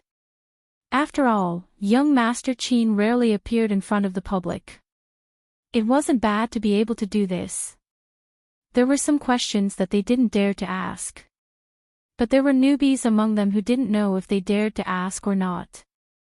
They asked directly, "Young Master Chin, after the variety show aired, many people became fans of you and your teammates.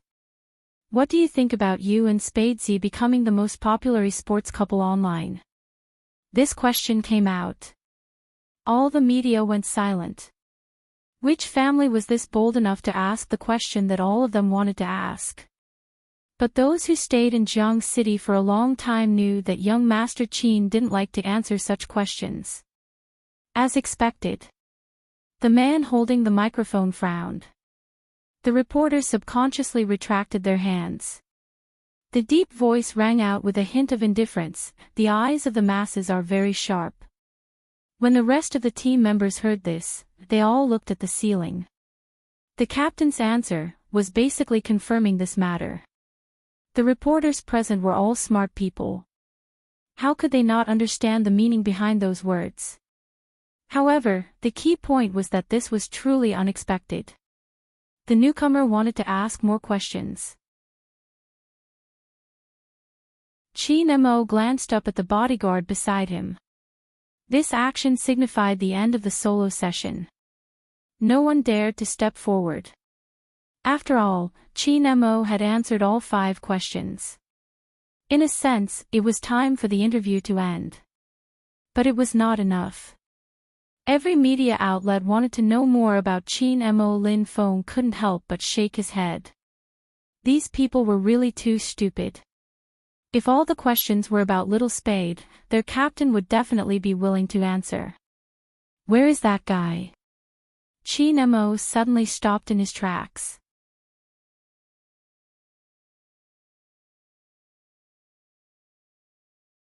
Chapter 826.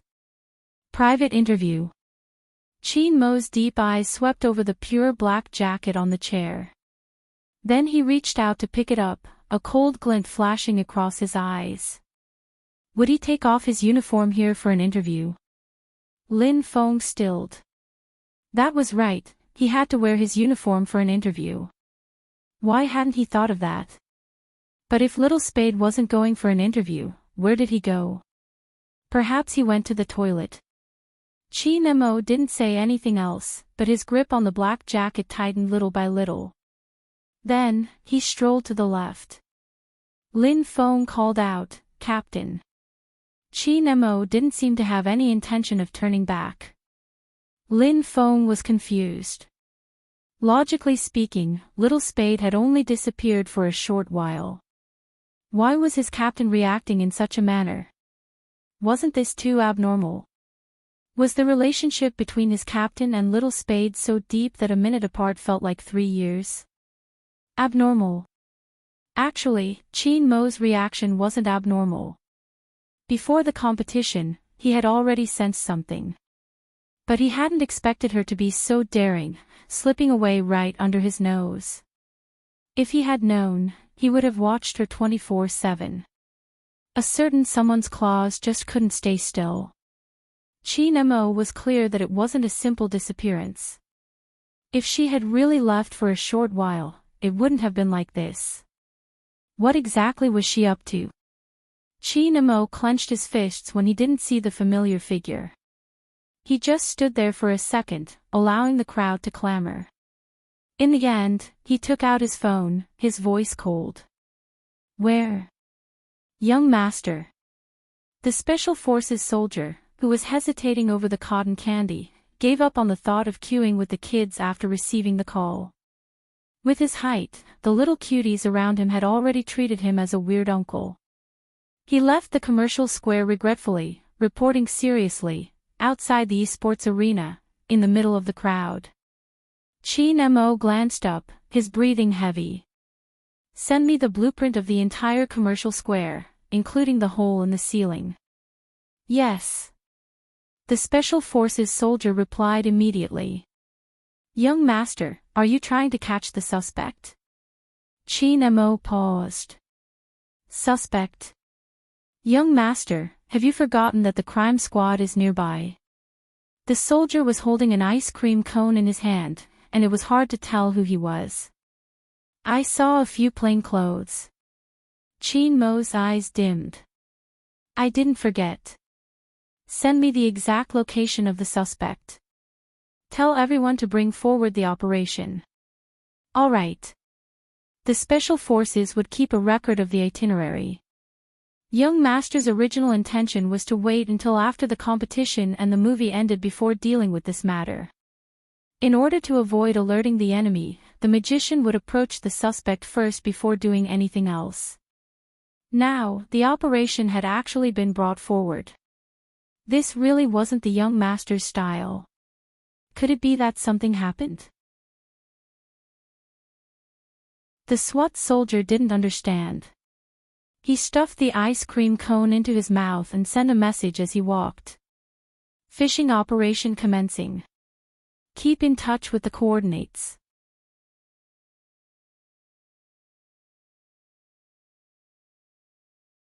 Chapter 827. With that, the elite entered the transparent elevator. Just as he was about to press the button with his left hand, a person walked over. Just then, a person came over. He looked very fair and clean, and he was wearing a cinema uniform. He also wore a pair of black glasses on his face, which covered most of his face. The elite didn't take a closer look at the person. He just felt that it was weird for the cinema staff to walk over at this moment. Was he heading down to buy something? The two of them headed to the same floor. When they entered the elevator, Bojio realized that there was something wrong with the person behind her. His disguise wasn't bad. But it was because of his good disguise. That was why Bojio noticed the details. The earpiece was special. Those who didn't know wouldn't be able to tell what it was. But before her rebirth, Bojio had been in the Fifth Avenue dealing with people from all walks of life. If one took a closer look, they would be able to tell that only the military would have such earpieces. However, since when did the military learn to disguise themselves? And in such a professional manner. If she hadn't recognized the earpiece, she would have assumed that he was just an ordinary person watching a movie. Bojio watched the reflection in the elevator. She could feel him looking at her as well. His observation skills made her think of the Almighty. She seemed to have understood something. Bojio arched a brow. She buttoned the last button on her uniform, her gaze dimming. If the Almighty was here, she would have to restrain herself. The suspect would be easy to deal with. The Almighty's subordinates wouldn't be easy. The Almighty's subordinates wouldn't be easy to deal with. Fortunately, they had met here. If they had met in the cinema, she might have been at a disadvantage. Bojio lowered her lids, her lips lifting. She had underestimated the Almighty's ability. She had thought that it was just the crime squad. But now, it seemed like it wasn't just the crime squad. She really didn't know what other people were there besides this elite. What else would the people who had set up the Shadow City be like? She had never fought against the Almighty face to face. This was the first time. The true first time. With such an opponent. The game would be interesting. But the more she admired him, Bojo felt that if she really couldn't control herself and wanted to take the Almighty away one day, it wouldn't just be using her connections. Even the Almighty's subordinates wouldn't be easy to deal with. Bojo reached out to press her sleeves. She mustn't reveal the little thing inside. The elevator reached the 5th floor. She no longer cared about the whereabouts of the people behind her. She only remembered that face. Then, she walked straight to the side of a staff member and said with a smile, "Still a lot of people." "You." The staff member wanted to say something. Bojo smiled brightly, revealing her canine teeth. "I'm a new employee." The staff also laughed. "Come and take a look. I'm going to the restroom. There are too many people today. It's going to explode. Please check the tickets carefully." "All right." Bojo turned and stood there. She was still wearing her black gloves. Her uniform and work pass were of high quality. Indeed, there wasn't a single flaw in her attire. There wasn't a problem passing off the fake as the genuine one. Seeing this, the elite man retracted his gaze and stood in front of the ticketing machine. It looked like he was collecting tickets, but he was actually on the phone. "The fish hasn't appeared yet. Wait for further instructions." After finishing this sentence, he took a sip of coffee. His movements were extremely natural, and his technique of blending into the crowd was done very well.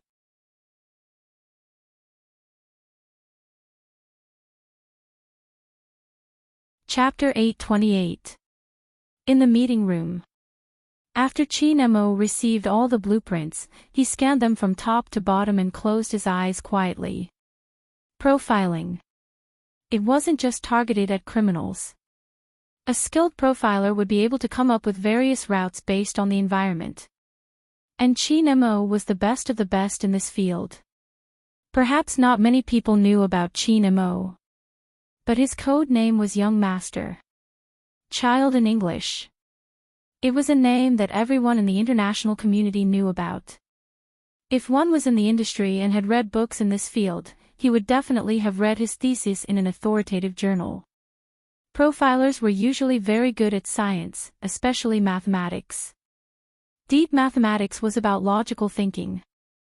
Just like the movie Suspect, a problem might seem like a geometry problem, but in reality, it was a function problem. How to solve some problems. Placing oneself in the other party's line of thought would allow one to grasp the point quickly. If it was him, how would he come up with the escape route and be discovered? First of all, he needed to take off this eye-catching set of combat clothes. Lastly, he had to find a dark hooded jacket that wouldn't catch anyone's attention. It was far from the exit and it would affect the time needed to leave. If there was a safe passage in between, Chinemo opened his eyes. Like a ray of light, his gaze landed on the left side of the meeting room. It was only a few hundred meters long and there was a fork about 100 meters away. It wasn't easy to find a single person in a video with so many people. But if there weren't many people, it wouldn't be too difficult. Chinemo paced, his footsteps carrying the wind, but there wasn't a hint of panic. His aura was natural. He held his phone in his left hand, not bothering about the commotion on the other end, interrupting Director Huang's excitement. "Get your men over to the surveillance room." Director Huang was excited. "You want to help? That's great. With your ability and our ability, we will definitely succeed." "Oh." Chinmo's voice was calm. "What do you intend to do?" "Arrest him." Director Huang narrowed his eyes. "Of course, that person is too dangerous. He's an AIDS carrier and is constantly looking for new targets to kill. We aren't sure who the next target is and we don't know who leaked the news. Just a moment ago, there was an online report about it. The media has already started an investigation and the higher-ups have ordered us to solve the case within 48 hours. If we don't solve this case, it will be even more difficult for us to deal with the public opinion. After Chin Mo heard that, he only said one sentence: first, confirm if he is really a criminal. Even if you catch him, without evidence, everything will be in vain. This was what Director Huang was worried about. Without evidence, he could only imprison the other party for 24 hours at most. And if it wasn't this person? If news of their operation were to leak out, they would not be able to survive. It only makes people wary of the real criminals. Director Huang gritted his teeth at the thought. After all, this case was too unique. All the suspects were deduced from Chin Mo's psychological profile. However, they had not found out whether there was anyone among these people, so they could not be sure. There were too many people at the hotel that day, so he could only make a rough judgment based on their height and appearance. There were many loopholes in this judgment. You know, the higher-ups. Director Huang scratched his head.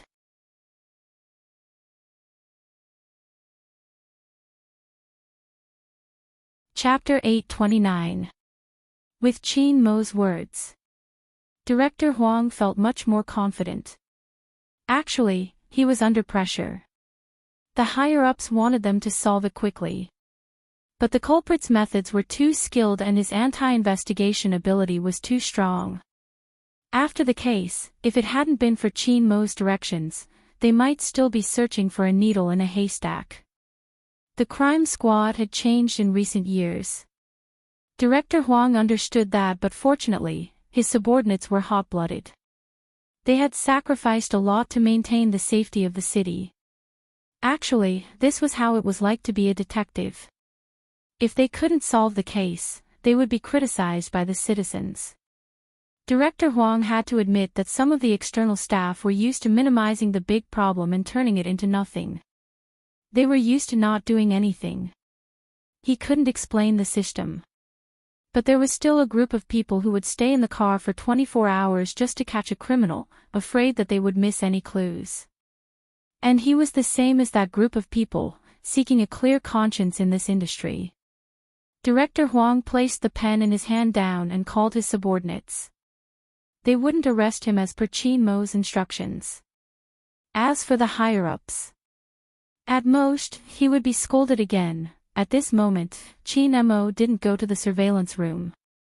Even though he knew that if he went to the surveillance room, he would be able to find out what that guy was disguised as from the clues he had, he still didn't go. Perhaps this was Chin Mo. There was an invisible police uniform on his body. At such a moment, he could put his emotions behind him and take on all the responsibilities he could. And it was because of Chin Mo. That was why Bojiu wanted to bring him back. This world was too flashy. But there was such a person. He had a clear and cold aura like a jade tree, bright and clear, aloof from the world. He would never be swallowed by the darkness. He was completely different from her. It made her heart itch just by looking at him. But Bojiu didn't have the time to think about Chin Mo now. She had asked Hoshino to prepare for the day purely to get close to the suspect and find evidence while also finding clues about the person impersonating her. She didn't have the intention to leave now since the National League wasn't over. But there were some things she couldn't control. Some people used the excuse of liking her to commit evil deeds, distorting the truth and forcing her to leave early. Bojiu knew that she could settle many things, but she couldn't do anything about human nature. Whether it was the organizers who pretended to be fans or those who were incited, if they did it the first time, it was fine. If they did it the second time, they could say that they were still young. If they did it the third time, they knew what they were doing was hurtful, yet they still said that they were wronged. The existence of these two people was like a small criminal base in today's society. The core of their distorted worldview was selfishness. They didn't like anything but themselves, so they didn't care about ruining other people's hard work. After all, they still had a trick up their sleeves. They could say that they used to be true fans who were forced to become anti-fans, or some groundless scandals. Being despicable was always the pass for the despicable, and this had nothing to do with age.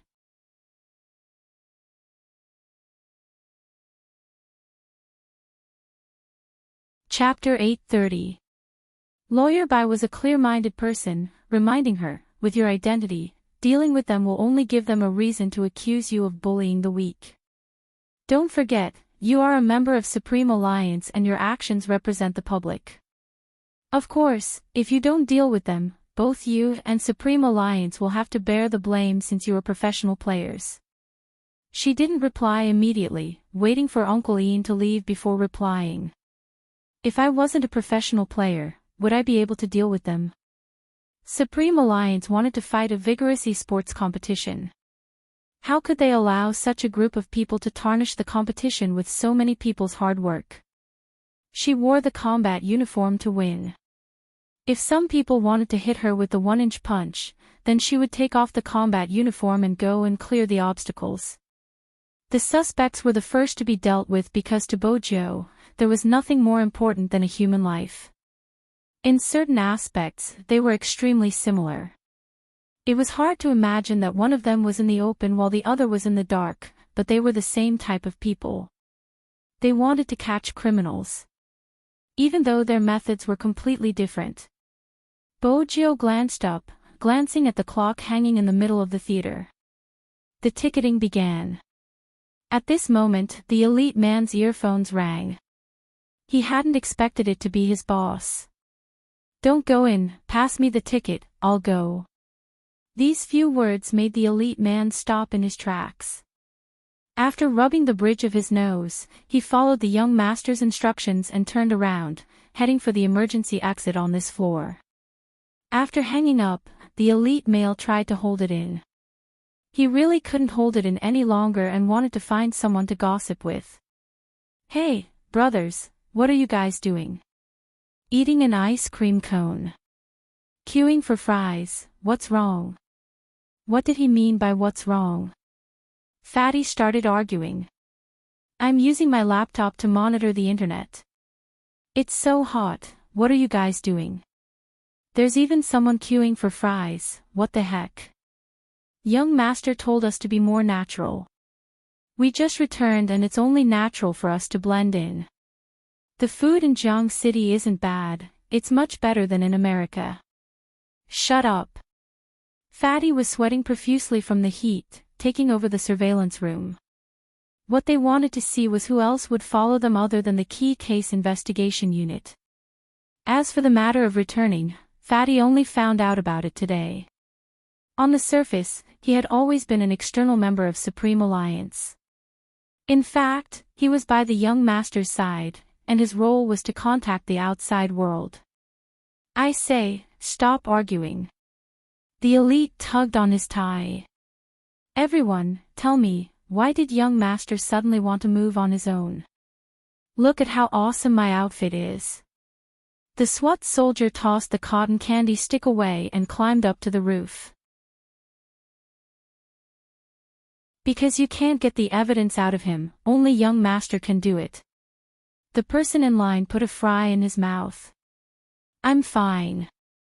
Those people from the Major Crimes Division might have alerted the big fish behind the small fish.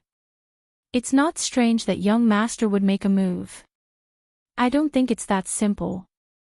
The elite man rubbed his chin, determined to get to the bottom of the gossip. Didn't Fatty say that young master has a crush on a guy? Does that guy not like young master? Young master must have suffered a blow, that's why he became like this.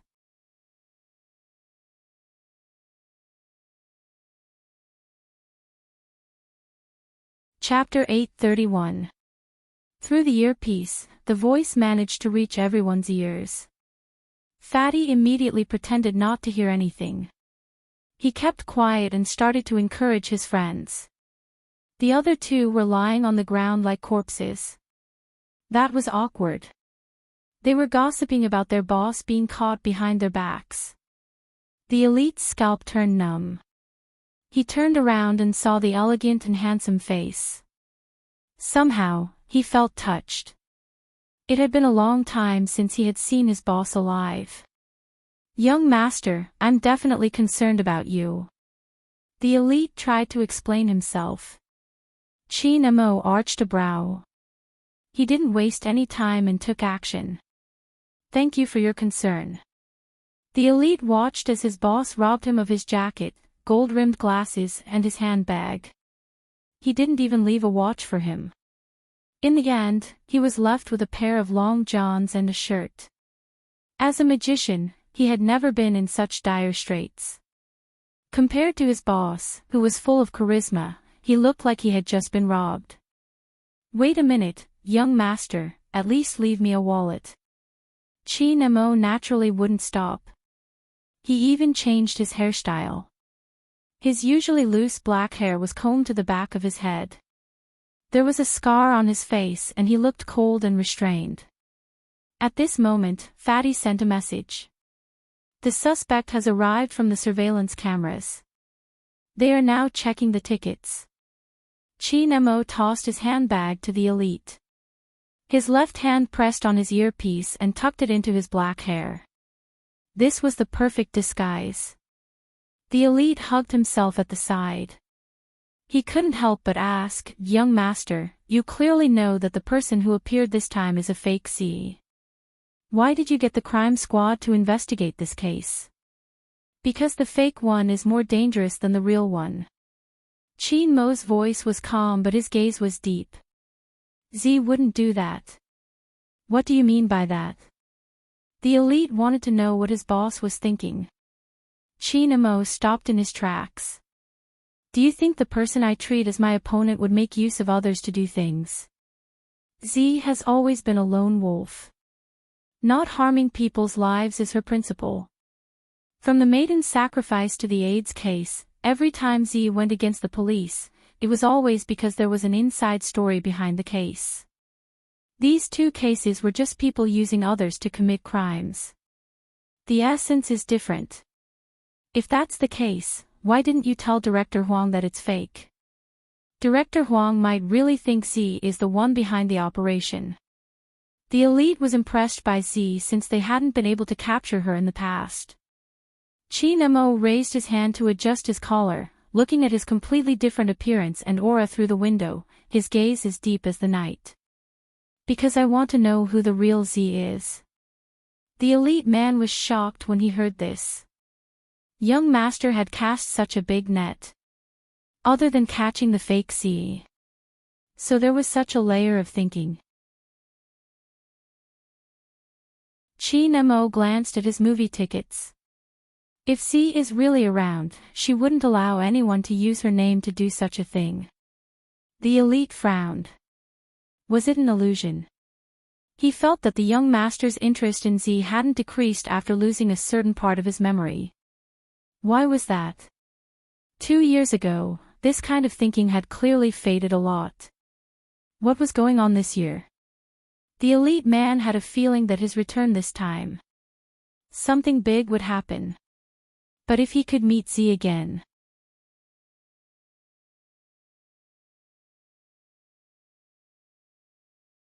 Chapter 832. At the ticket counter, the black-haired youngster lifted the corners of her lips. It was a professional smile. Even the black gloves she was wearing suited the environment. "Sir, please show me your ticket." Even Fatty, who was watching the surveillance, couldn't recognize who that person was. Firstly, it was because of the change in hair color and secondly, the black-framed spectacles. Moreover, the ticket counter was much fatter than Bojo's usual figure. He wouldn't be able to recognize her unless he scrutinized the details. Besides, Fatty's attention was on the suspect. Naturally, he wouldn't be paying attention to anything else. Hence, he didn't notice the glint in the eyes of the ticket counter, who had his back facing the suspect.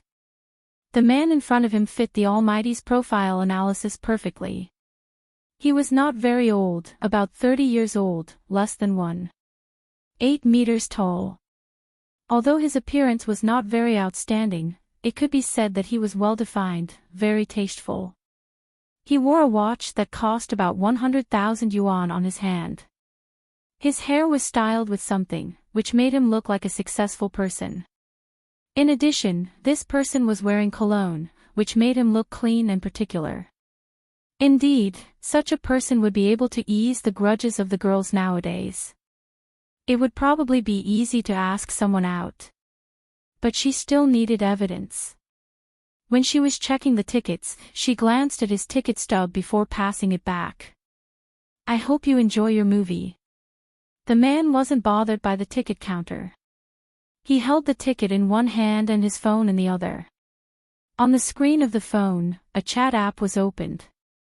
Bojo didn't see the content. But would such a man come to watch a movie on his own? What's more, he was holding a Swarovski box in his hand. Bojo glanced over and told another ticket counter, "I'm going to the toilet." Ah. His colleague was confused. But the youngster was walking too quickly and was in the crowd. Helpless, he continued to check the tickets. Fatty wasn't sensitive about such things. Besides, it was normal to change the ticket counter at the last minute in a movie theater. He glanced up and landed on the suspect. "Young master," after he deposited the item, he went inside. "I can't see him from here." "Got it." Chin Mo's voice came through the earpiece, carrying a different magnetism. "I'm checking the tickets." Fatty was stunned. He looked at the figure in the queue on the screen and almost jumped up. Why was his young master dressed like that? It was really unexpected. This bad thing had too much flavor. From a god to a devil. Send me the surveillance footage of the suspect when he was checking the tickets. Also, find out which of the 5 exits of the cinema is a blind spot. Magician, head there. If you see the person loitering there, follow him. The elite man looked at his long johns. "No, young master, are you going to let me pass like this? 10 minutes is enough for you to get a set of clothes." Chi Nemo lowered his lids, handing the ticket over to the ticket collector. The girl was inexplicably shocked. She thought to herself that there were really a lot of handsome guys who came to watch movies alone nowadays. At this moment, Bojo moved an unused 3D glasses box over and placed it on the bar counter beside the luggage box. She tried to wipe the lenses of the glasses, occasionally saying, "Customers watching the 6:50 p.m. movie, please head inside, hall 7.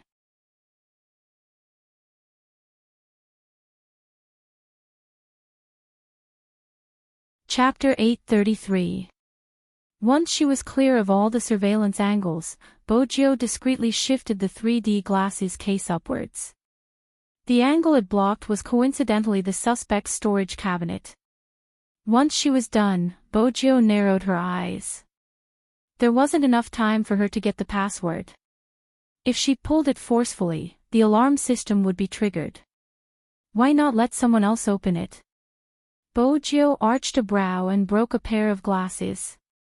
The 3D glasses broke the alarm system on the cupboard. Then she stood up and walked towards the manager like a competent staff member.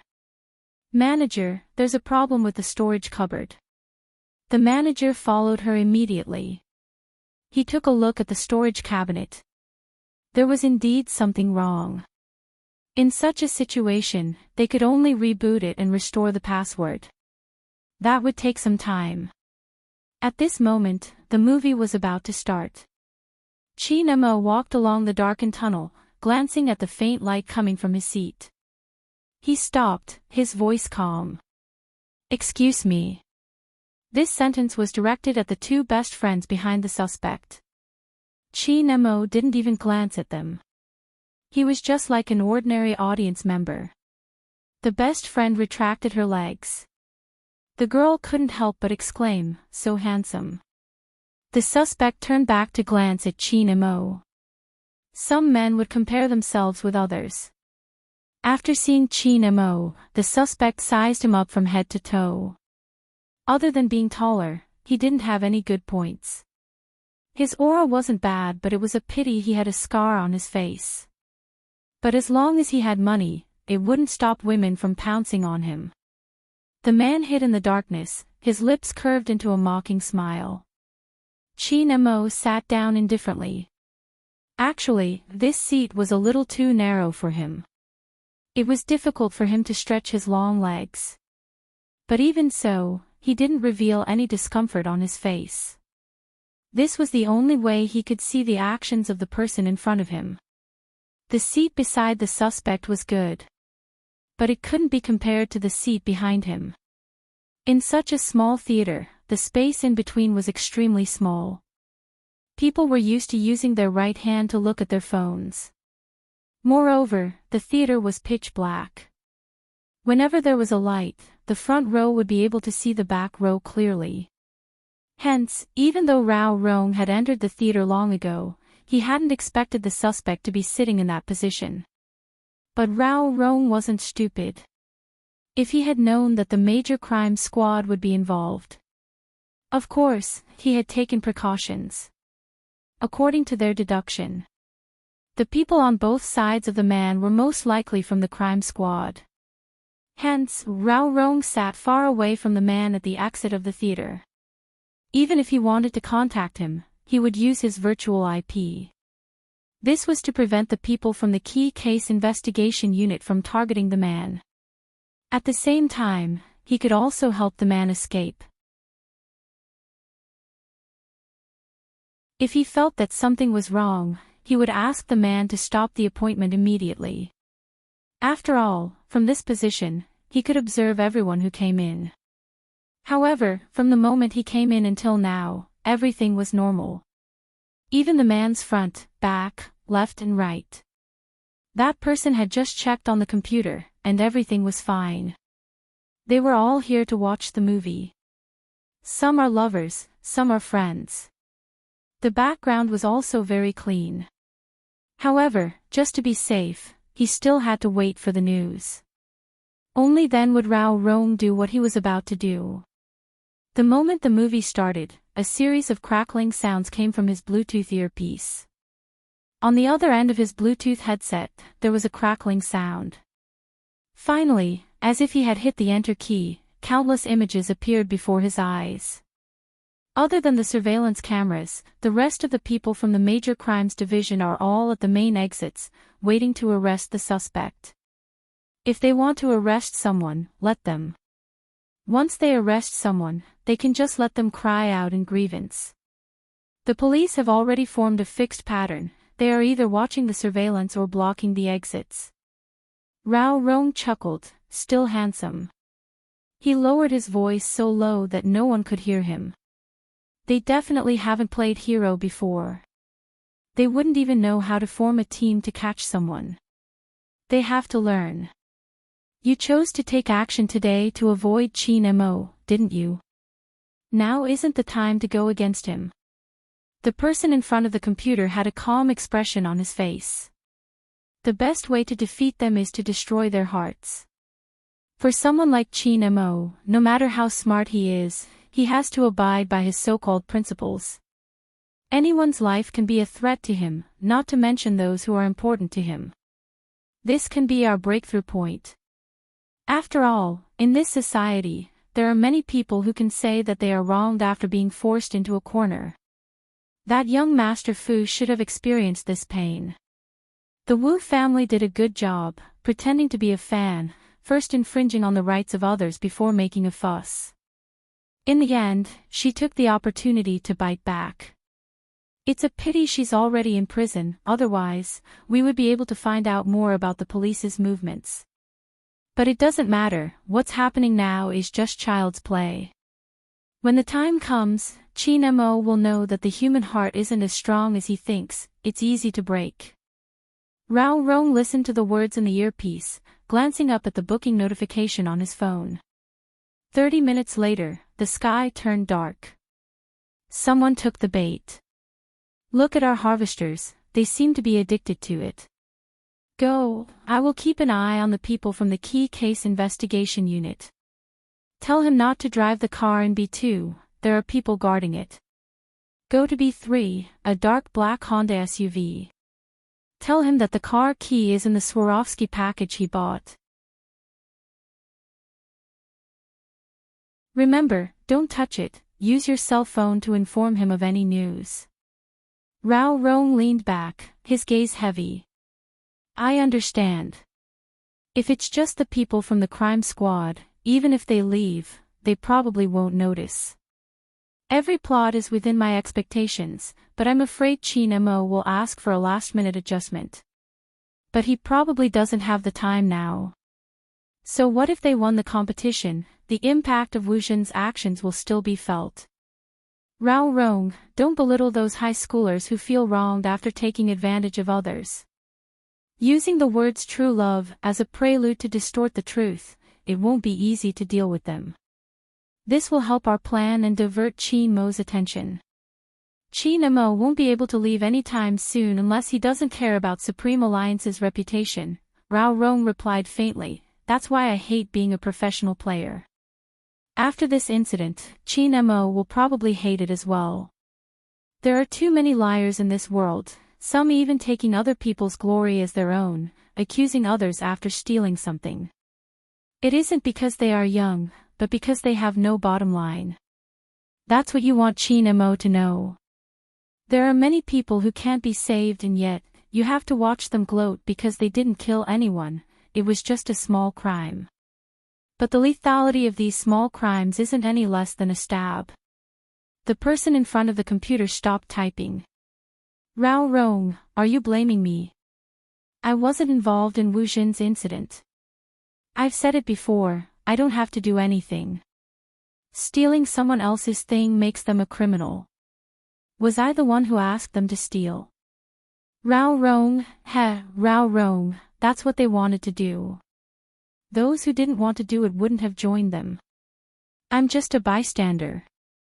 But thanks to them, the maiden's sacrifice can be restarted because I've found a new target. She's injured and weak, one touch and she'll probably break. Look at how painful it is to live, I'll go and console her. Rao Rong didn't want to discuss this topic anymore, he was already numb. Before he had returned, he had seen the youngster's interview. He guessed that Spade Z must have been comforting herself. There wasn't any justice in this world, it was a pity that Rao Rong was wrong. Regardless of whether it was Bojio or Chin Mo, they would always know what was most important. Their hearts wouldn't change, they would be able to hold a long sword and slay the evil dragon no matter what happened. The other party wouldn't have expected it. She thought she understood them well. But in reality, it was just the tip of the iceberg. Even her reactions were within Chin Mo's calculations. Any criminal's style would be reflected in the incident itself. Chin Mo had allowed his subordinates to return because he had already profiled the criminal's psychology. He was familiar with the crime squad's style. He had even purposely left some traces. He wanted others to think that she was Z. But the other party had forgotten. Doing good deeds might not reflect a person's inner thoughts. But evil deeds would definitely reveal their true intentions. Z's uniqueness. Not everyone could imitate her. But there was one person, Chin Mo's eyes dimmed, his fingers caressing the ticket. It didn't seem logical. At this moment, his phone rang. It was the surveillance video that Fatty had sent him. Chin Mo's gaze deepened with the appearance of the suspect. In the end, he fixed his gaze on his right hand. Stop at 50 seconds, take a screenshot. Fatty immediately sent a photo over. Chin Mo zoomed in and typed a few words in the group chat. He came with something. Magician, check the packaging Yu Hongliang placed in the locker. No problem. Magician had already changed into a trendy hip style, completely different from his elite male outfit. It was easy to get another movie ticket. He went straight to the counter and bought the one before the start. Anyway, young Master was already in the broadcasting room. He didn't have to watch any movies.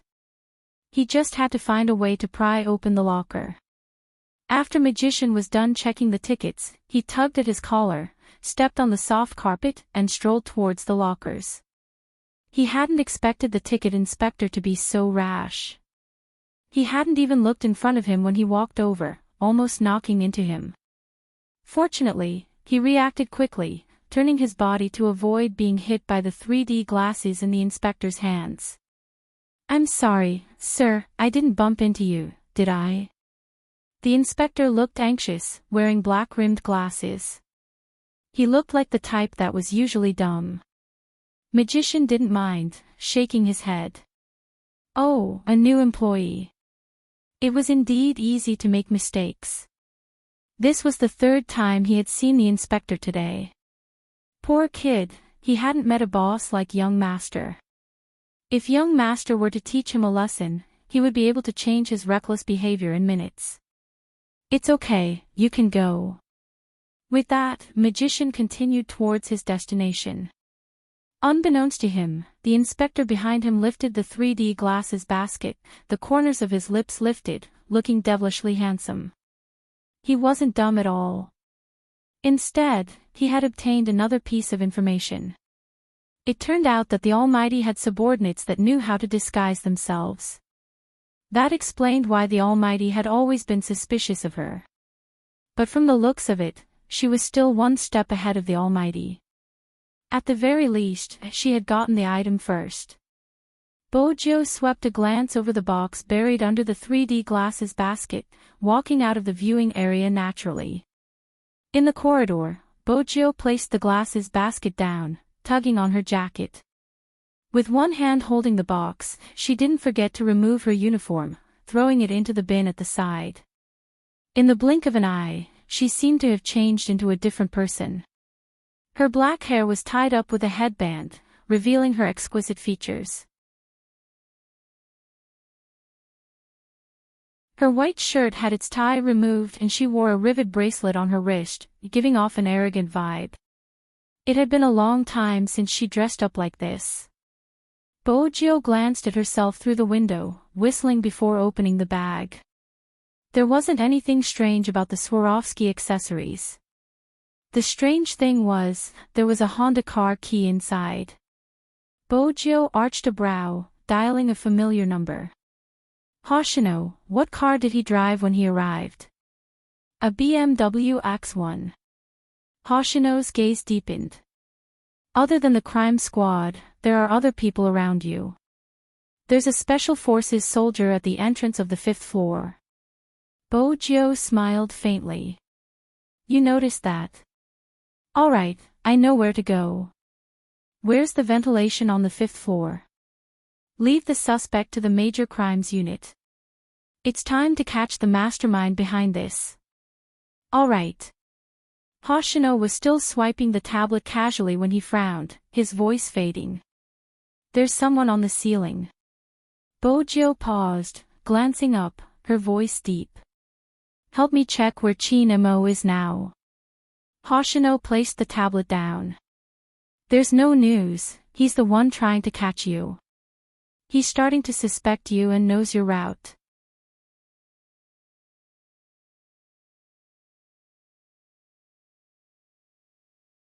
Chapter 834. Alright. Hoshino stood up, still holding on to his phone. According to your location, there are 2 paths you can take. 1. Retreat now. 2. There will be a Boonie Bears cosplay in 3 minutes. There will be a lot of people and I believe you have a way to blend into the crowd.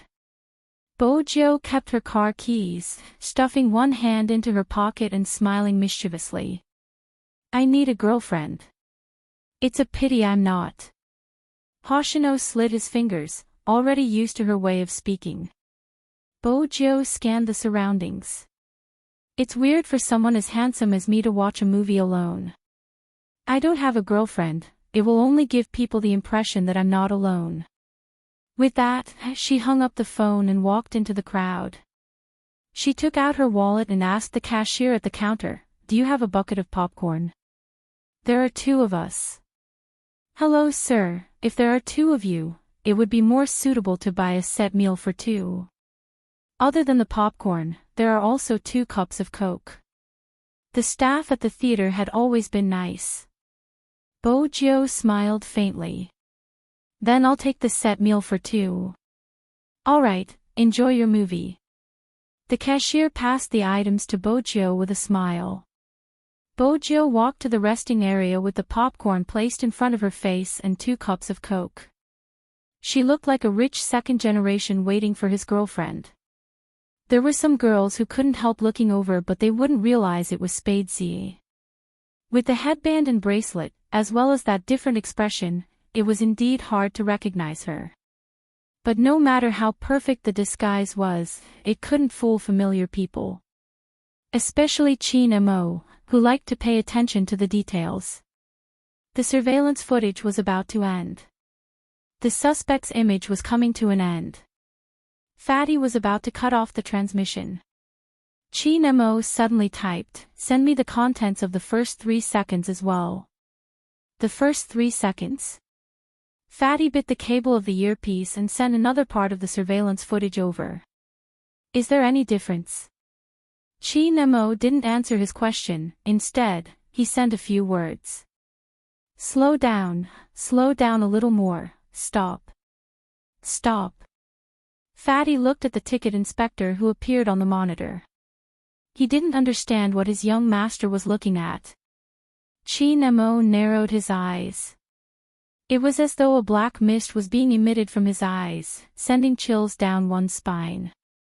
His fingertips pressed on the words. "Look for the ticketing staff, there's something wrong with him." Something's wrong. Fatty could not tell. His uniform is still there. What's wrong? Chin Mo replied quickly, "There are so many people at the ticket check-in. Normal ticketing staff would be looking down at the tickets and checking the tickets as soon as possible. They wouldn't bother to look at the appearance of a person who came to watch the movie. This person has been sizing you Hongliang up for too long, 10 seconds. He isn't simple." When Fatty heard that, he looked at the surveillance footage again and found it strange. Is it the big fish behind this? No. Chin Mo's gaze was cold. Through the phone screen, Fatty could not see the chill in his boss' eyes. It's not the big fish behind us. What's that? The boy you are talking about, the boy I like. Chin Mo replied in the group chat. Magician almost fainted when he saw it. The other 3 didn't dare to speak. The air in the earpiece seemed to have frozen. Fatty suddenly looked up and widened his eyes. The boy boss likes.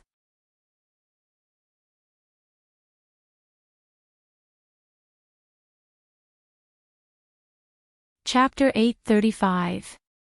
Fatty was confused. Even if he managed to react, he didn't dare to ask. How was he supposed to ask? What was little Spade doing? Who would wear a ticket inspector's uniform for no reason? He was obviously hiding something. But Fatty felt that his boss must have seen wrongly. The person in front of him was a size fatter than little Spade.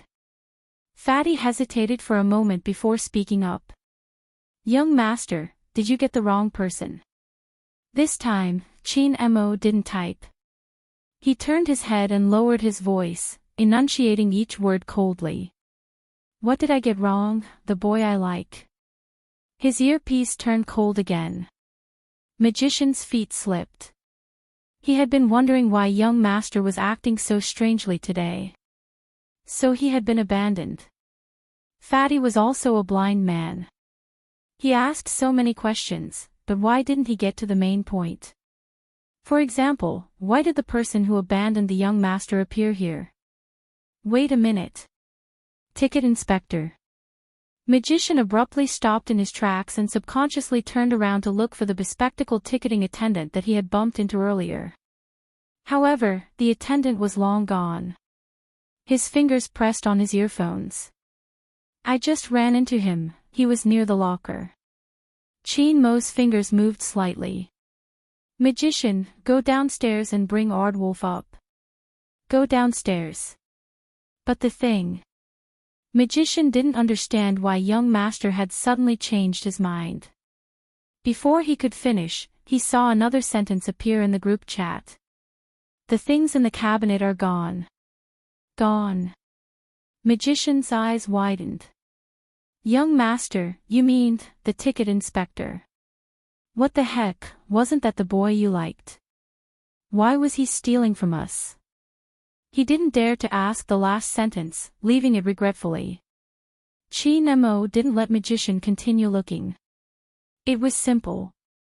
Since the two of them had met, Magician's current appearance should have been exposed too. It was better to leave it at the exit. Even if that fellow climbed out from the ceiling, he would shrink back when he saw a familiar face.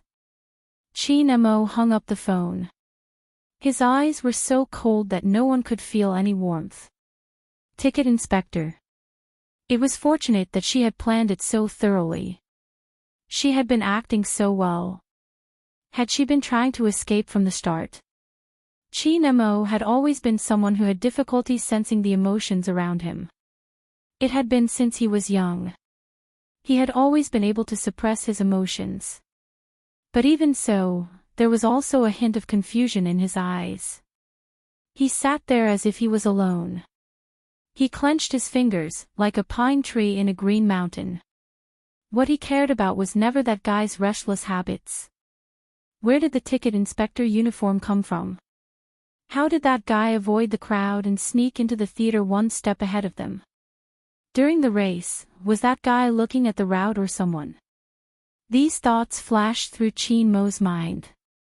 In the end, they were all swallowed back into his throat, as if they were cut by a knife. But Chin Mo was still Chin Mo. Even so, his gaze was still fixed on the phone in Yu Hongliang's right hand until it vibrated.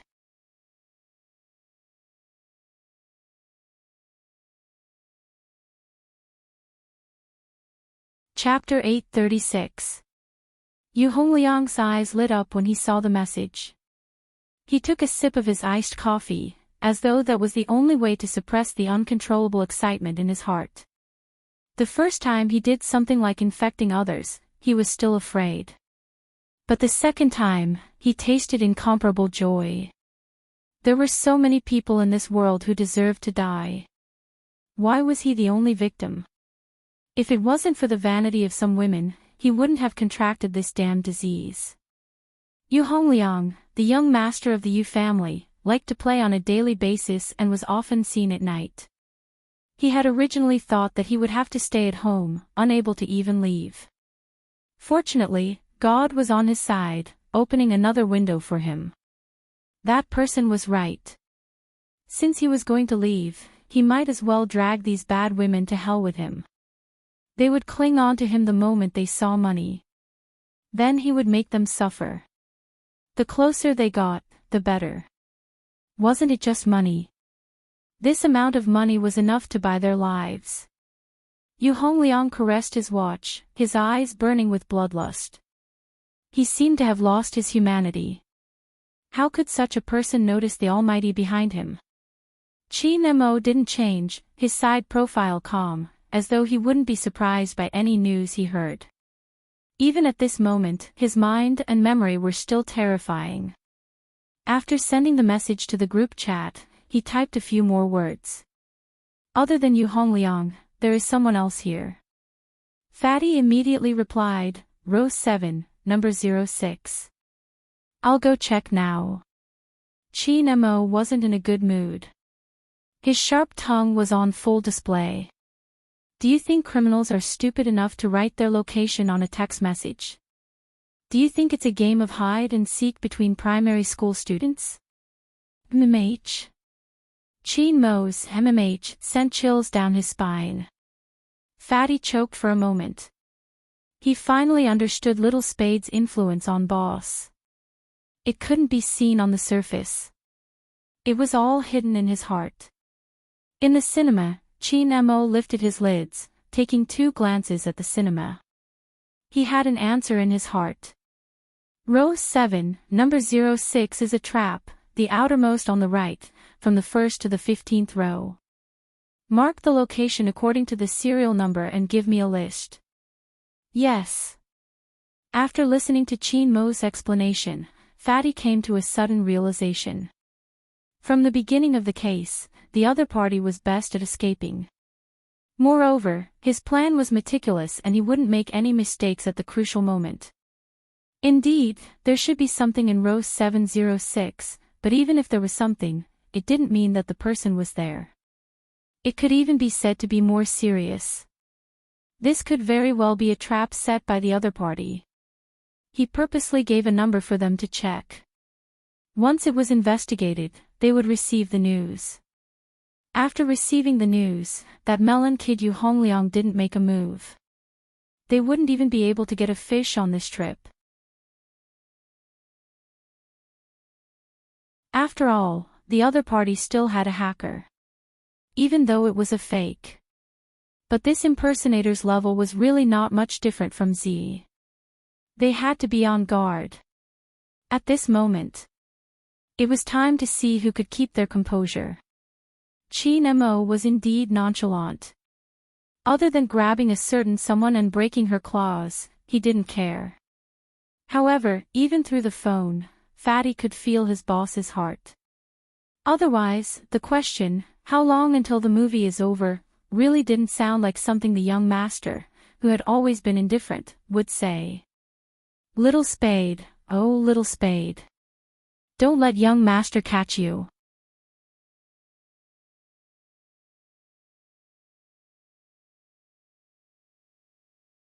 Chapter 837. At this moment, Bojo was observing her surroundings. When she saw Magician coming down the stairs. Then she stood up. Fatty wouldn't be able to guess that she was Little Spade even if she was caught by the surveillance cameras. After all, no single person would be carrying 2 cups of Coke. Bojo stood among the cosplay bears, her brows arched as she bit the Coke. She looked arrogant and handsome, like a hot-blooded high school's boss.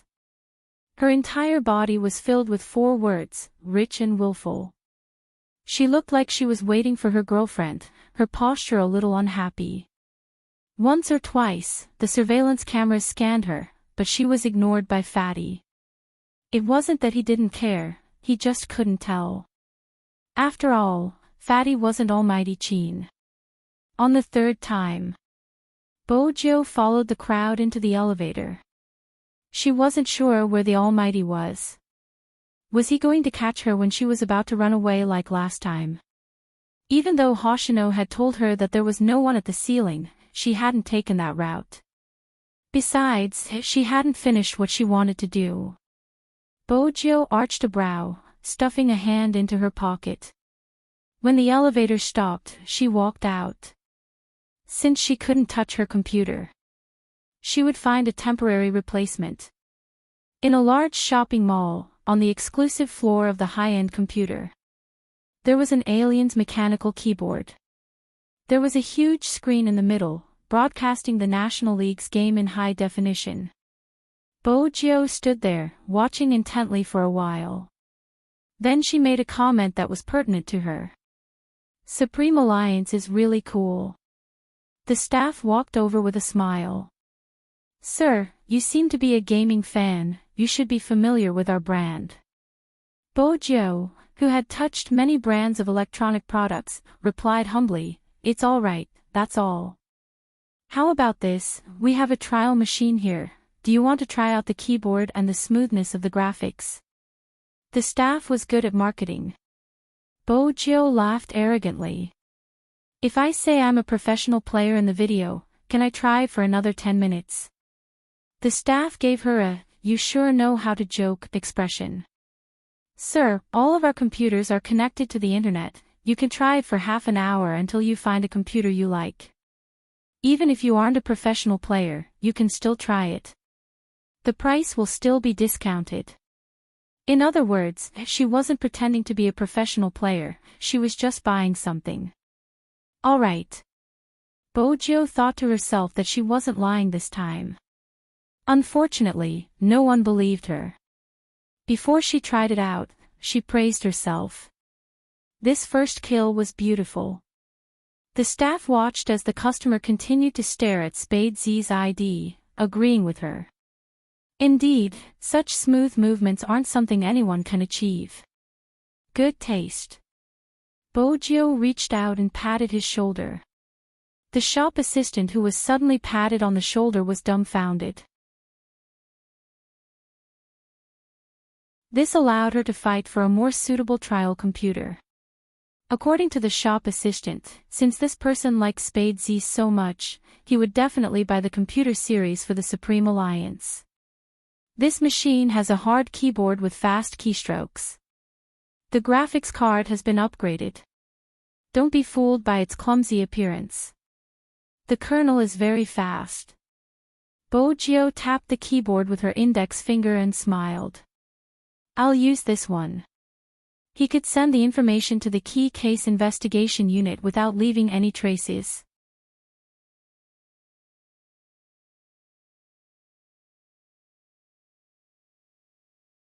Chapter 838. The shop assistant thought that the young man with the headband in front of him was a rich young master who had come to choose a game console. After introducing the console, he had other customers to attend to. But he didn't know that right after he left.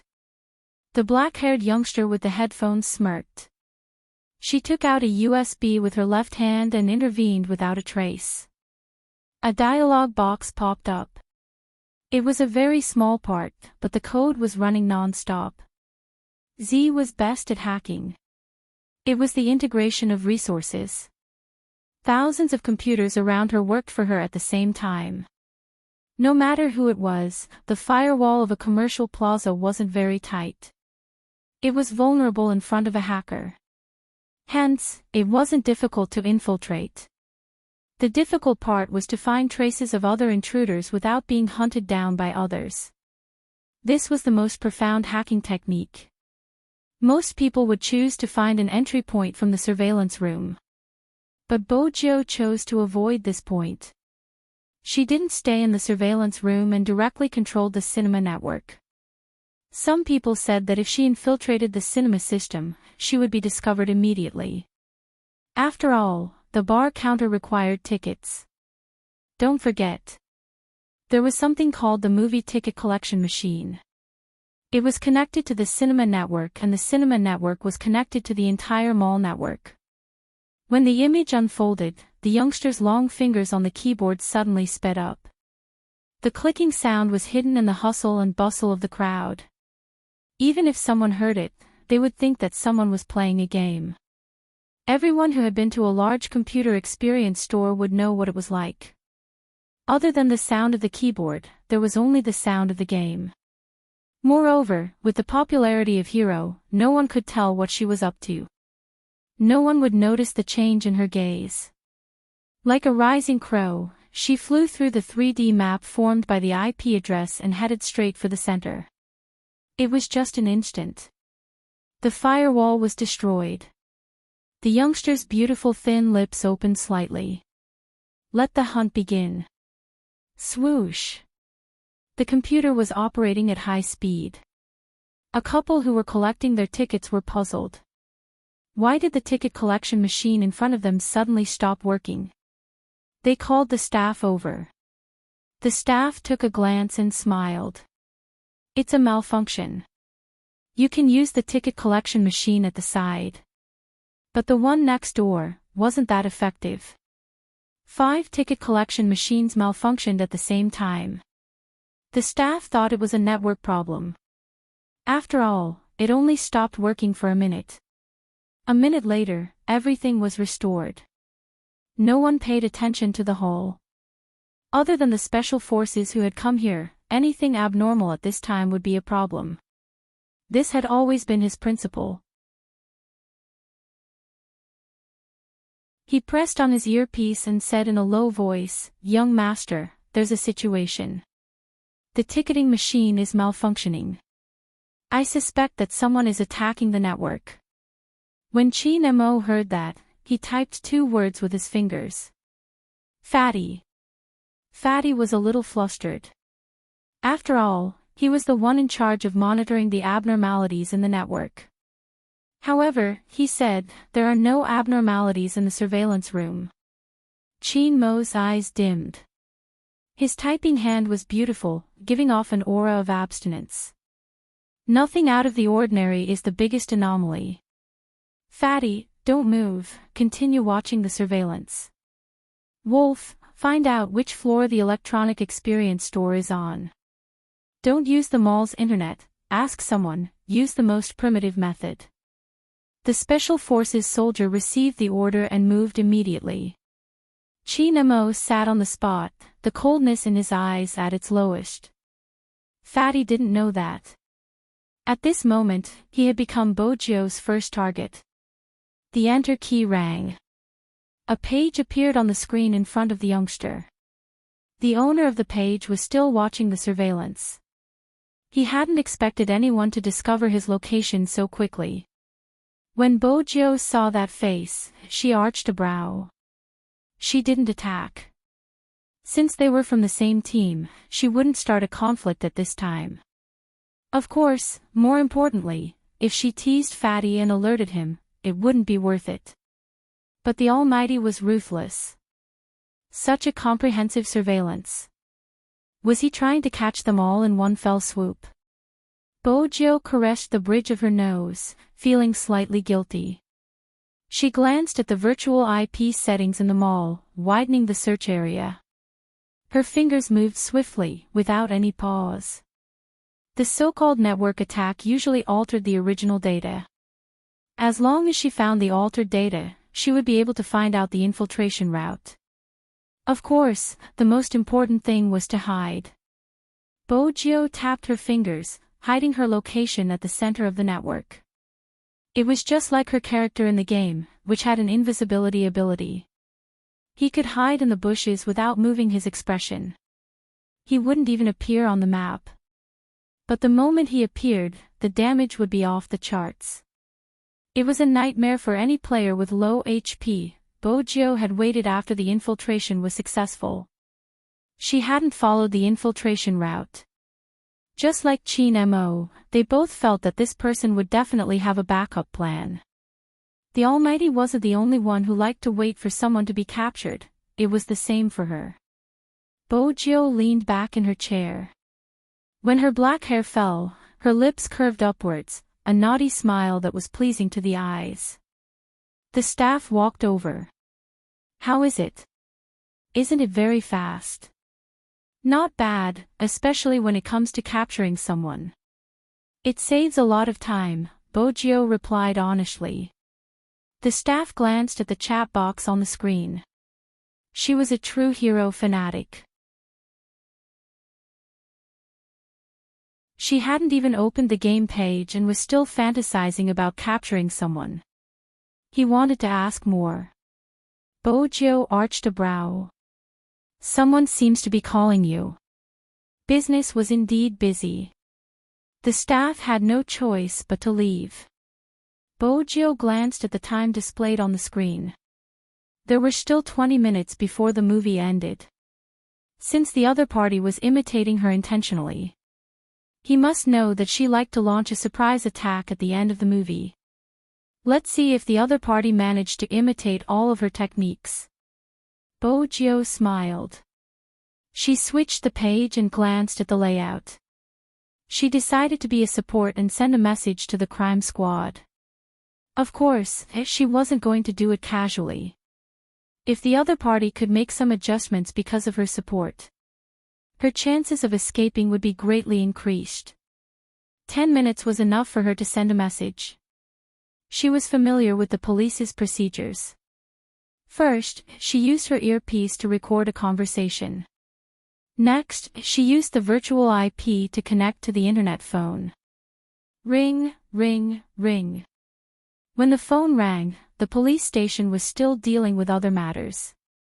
Hello. Just the sound alone was enough to tell how noisy it was. Bojo didn't reply. Instead, she clicked on the phone. The AIDS carrier's belongings have been removed from the locker. They are now stored in the potted plant at the exit of the theater. The voice was familiar. It was deep and cold, with an indescribable magnetism. When the police officer heard that it was evidence, he didn't dare to delay. He pushed the door open immediately. The police station had a lot of cases to deal with every day. The team leader was still in the middle of a civil mediation. The moment he heard AIDS carrier, his expression turned solemn. One had to know that this was the most important case in Rivertown so far. How did the call reach them? Without hesitation, the team leader ran over to the phone. After listening to the recording, he dialed Director Huang's number. Director Huang's eyes widened when he heard the important clue. It was important to note that such things were usually evidence.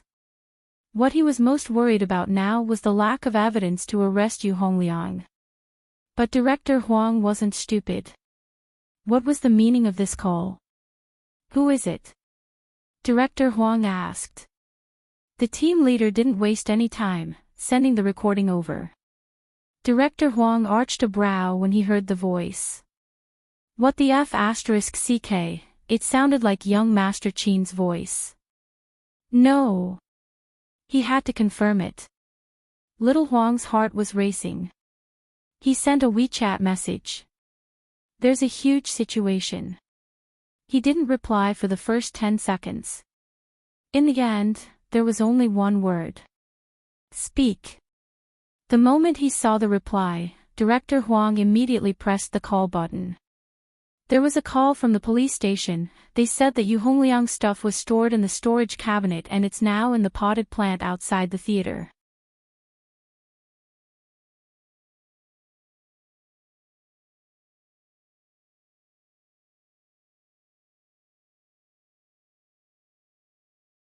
Chapter 839. But she didn't have to be too pessimistic. According to the Almighty's personality, he accepted the gift. It was probably because he didn't have any resistance towards the person who gave him the gift. Bojo glanced up. Now, she just needed to catch him. Time was ticking by. At this moment, Yu Hongliang was the only one who was excited. He couldn't control himself anymore. For the third time, he glanced at the sixth seat on the seventh row. The moment he thought about the drug that was hidden there, enough to knock him unconscious. Naturally, that vivid image appeared in his mind. Some women were very playful. There were many lies. With a high status, everything they said was true. For example, this one. Yu Hongliang glanced at the photo that appeared in the chat app. It was obvious that the other party was rushing him. Handsome, where are you? I'm off work, I heard that you're going home. Can you give me a ride? Yu Hongliang wasn't afraid of exposing himself. With that person covering for him, he was at ease. He knew what kind of tricks a girl would fall for. He didn't say that he was in the cinema. Instead, he replied, I'm still in a meeting, I'll head out after the staff leave. As expected, the other party smiled. You're a boss. Yu Hongliang smiled. Just a vice president. The bait was released. Some girls were probably inexperienced or had a yearning in their hearts. Hence, they didn't even know how to think. A real vice president wouldn't have the time to let a girl hitch a ride. A real vice president wouldn't be chatting during a meeting. A real vice president would be like Feng Yi, thinking about the development of the company 24/7. Usually, they wouldn't have the time to flirt. Not to mention chatting with someone on this kind of unknown dating app. If they wanted to find someone to sleep with, they wouldn't even be interested in a line of young models. Hence, from the very beginning, when people put themselves in danger, it was often because of greed that caused mischief. The girl didn't realize it was a trap. Instead, she was happy that such a rich person was coming to fetch her. Perhaps, something romantic might happen. 10 minutes before the movie ended. Right at this moment, a computer in the gymnasium on the 3rd floor suddenly emitted a different sound. It was an alarm. An alarm from the firewall that Bojo had set up. Of course. This firewall was different from the one in the cinema. It would only be used for monitoring purposes and wouldn't have any defensive capabilities. In other words, he wouldn't be discovered by the intruders. When Bojo heard that voice, her dark eyes lit up. His fingers began to rapidly write code on the keyboard. Every code was used to decipher the opponent's strength. At this moment, the opponent would not notice anything strange. This was Z's true tactic. 100 miles away, in a large internet cafe, another person was attacking. The method of imitation was very obvious. She had read all the previous information about Z. Creating a diversion was the enemy's best tactic. Row 7, seat 06 was a small alarm that she had imitated Z. The news was just a test. If the person sitting in row 7 seat 06 was not called out, that meant that the theater was safe, and they could act as usual. It was the most convenient way to use a network attack to investigate this information. At the same time, it could also detect the location of all the members of the Key Case Investigation Unit.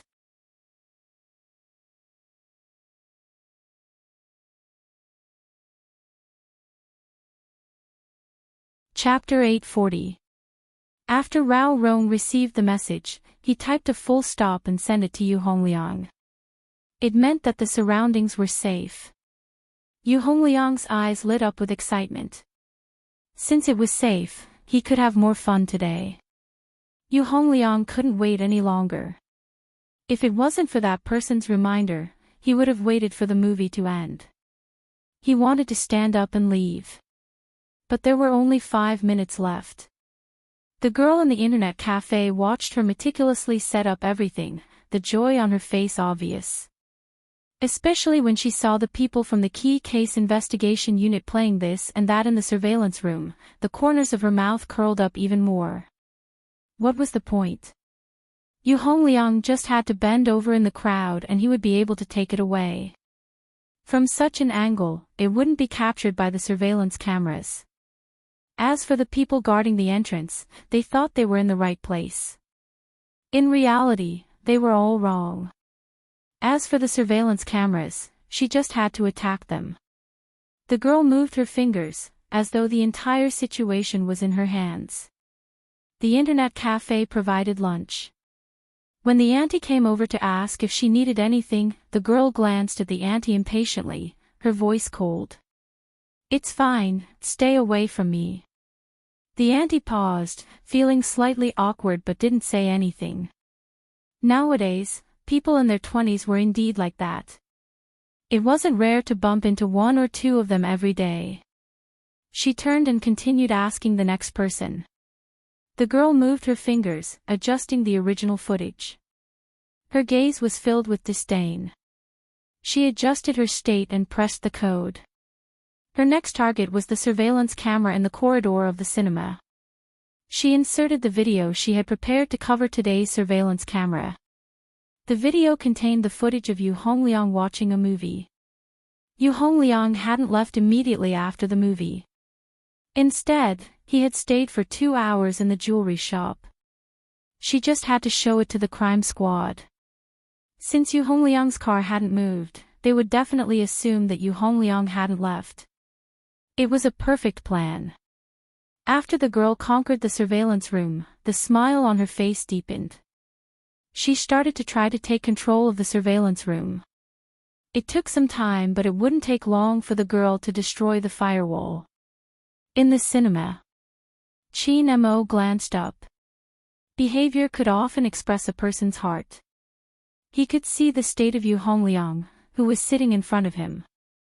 He was anxious and excited. Otherwise, he wouldn't have picked up his phone to check the time again. This was a unique behavior that some criminals displayed when they were about to commit a crime in a serial murder case. Chin Mo's fingers moved slightly. There was less than a minute before the concert ended. He sent 2 words in the group chat. Those 2 words were just like him, noble and domineering. Real in the net.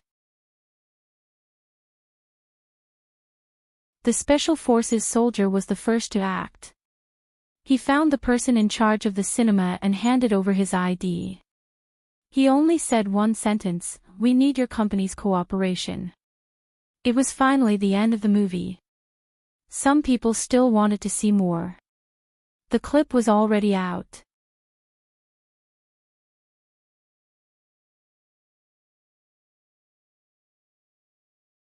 Chapter 841.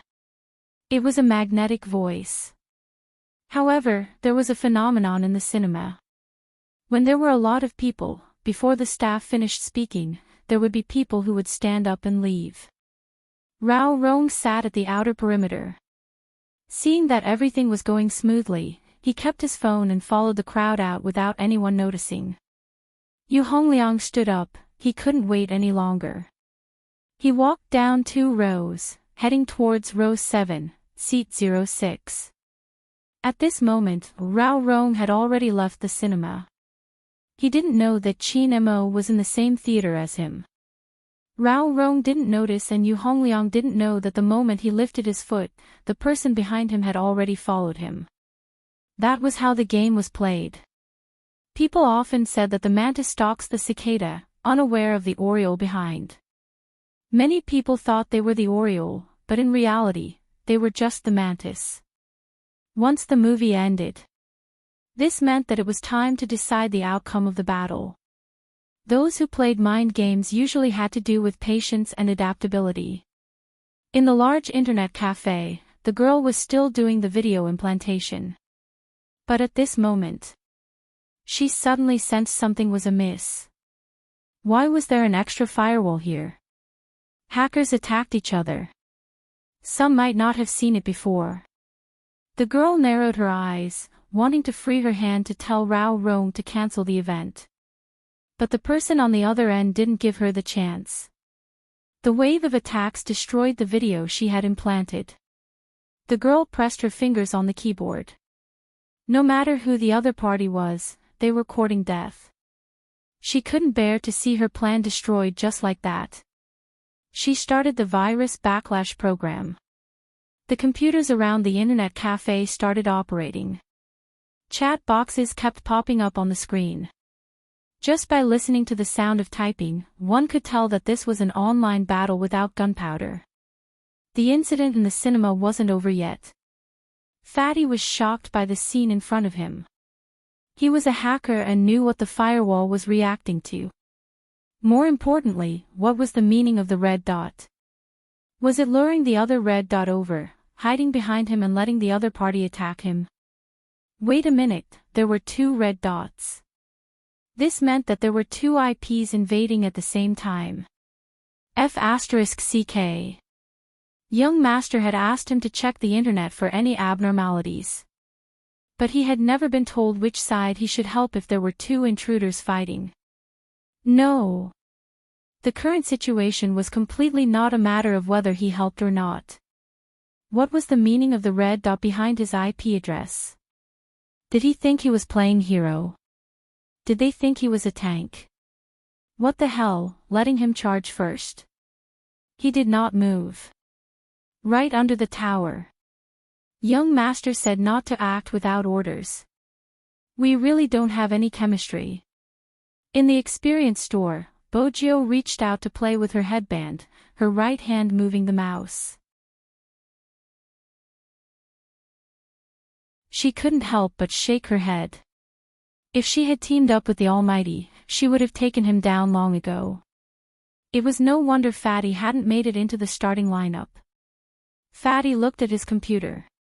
He had an inexplicable feeling that the red dot that had circled around him and then suddenly rushed out, as if it was mocking him. Was it an illusion? Fatty pinched his arm, came back to his senses, and quickly made a call. You're tuning into the LoveLore Library YouTube channel. We're so grateful for your support, and don't forget to subscribe to join us on this incredible journey through captivating stories. Your generosity through donations truly makes a world of difference, as it's the primary source of revenue that allows me to expand and enhance this channel for you. Thank you from the bottom of my heart for being a part of this adventure.